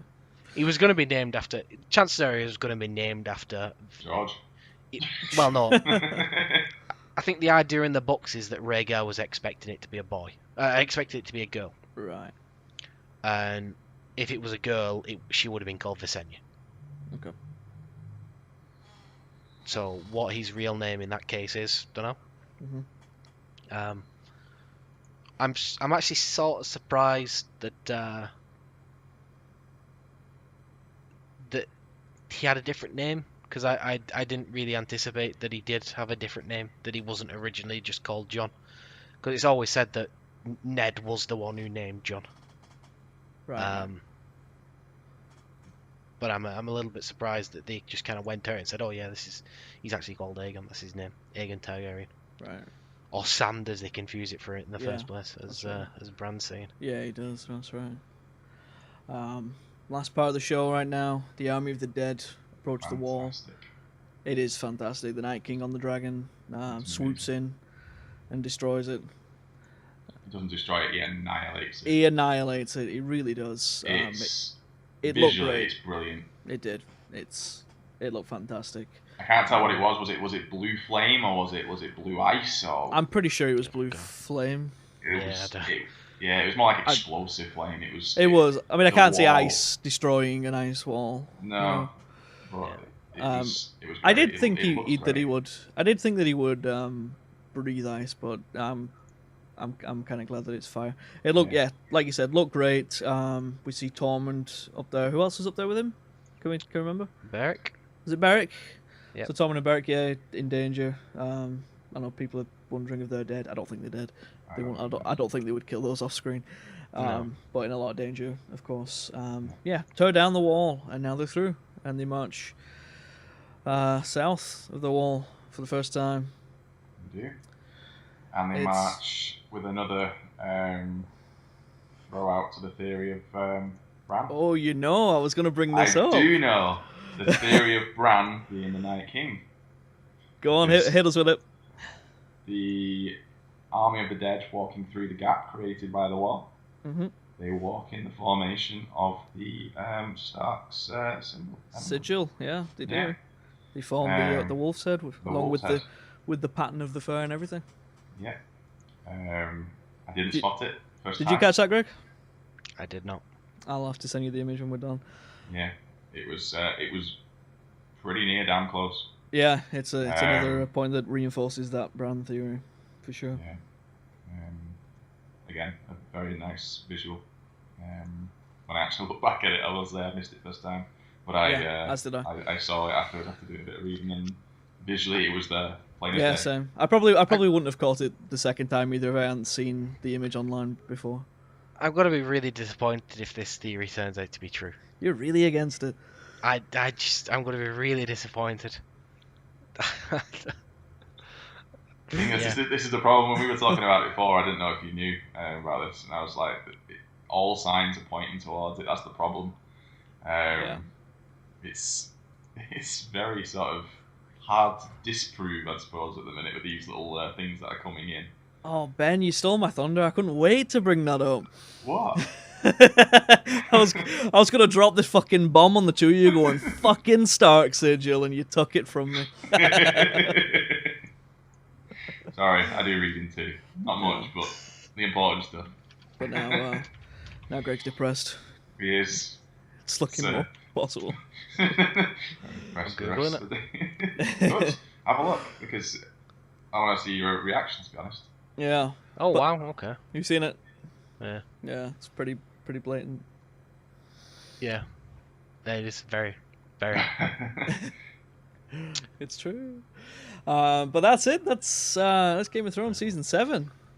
What a season! Series 8. But yeah, it's been a hell of a season. It's been short, but packed, absolutely packed. Moved very fast. If you had to give it a rating out of 10, what would you give, Ben? It'd be high. 8.5. I would give it higher if there was more episodes, perhaps tying in the sort of the battles when they were. Well, most of the battles that they cut short, to be honest. Greg?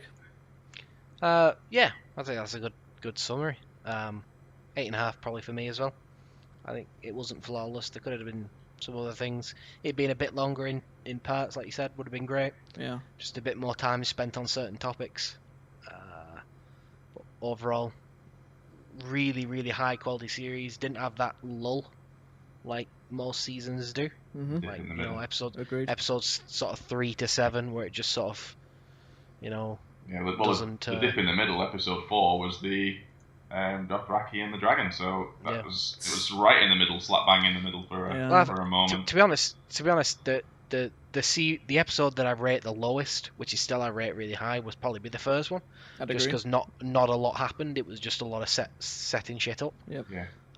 Shall we begin? Still, that's the moment really it's all going to go, for the rest of the season. But yeah, I agree with that one. But it was still a great episode. Don't count that out. It was still a great episode.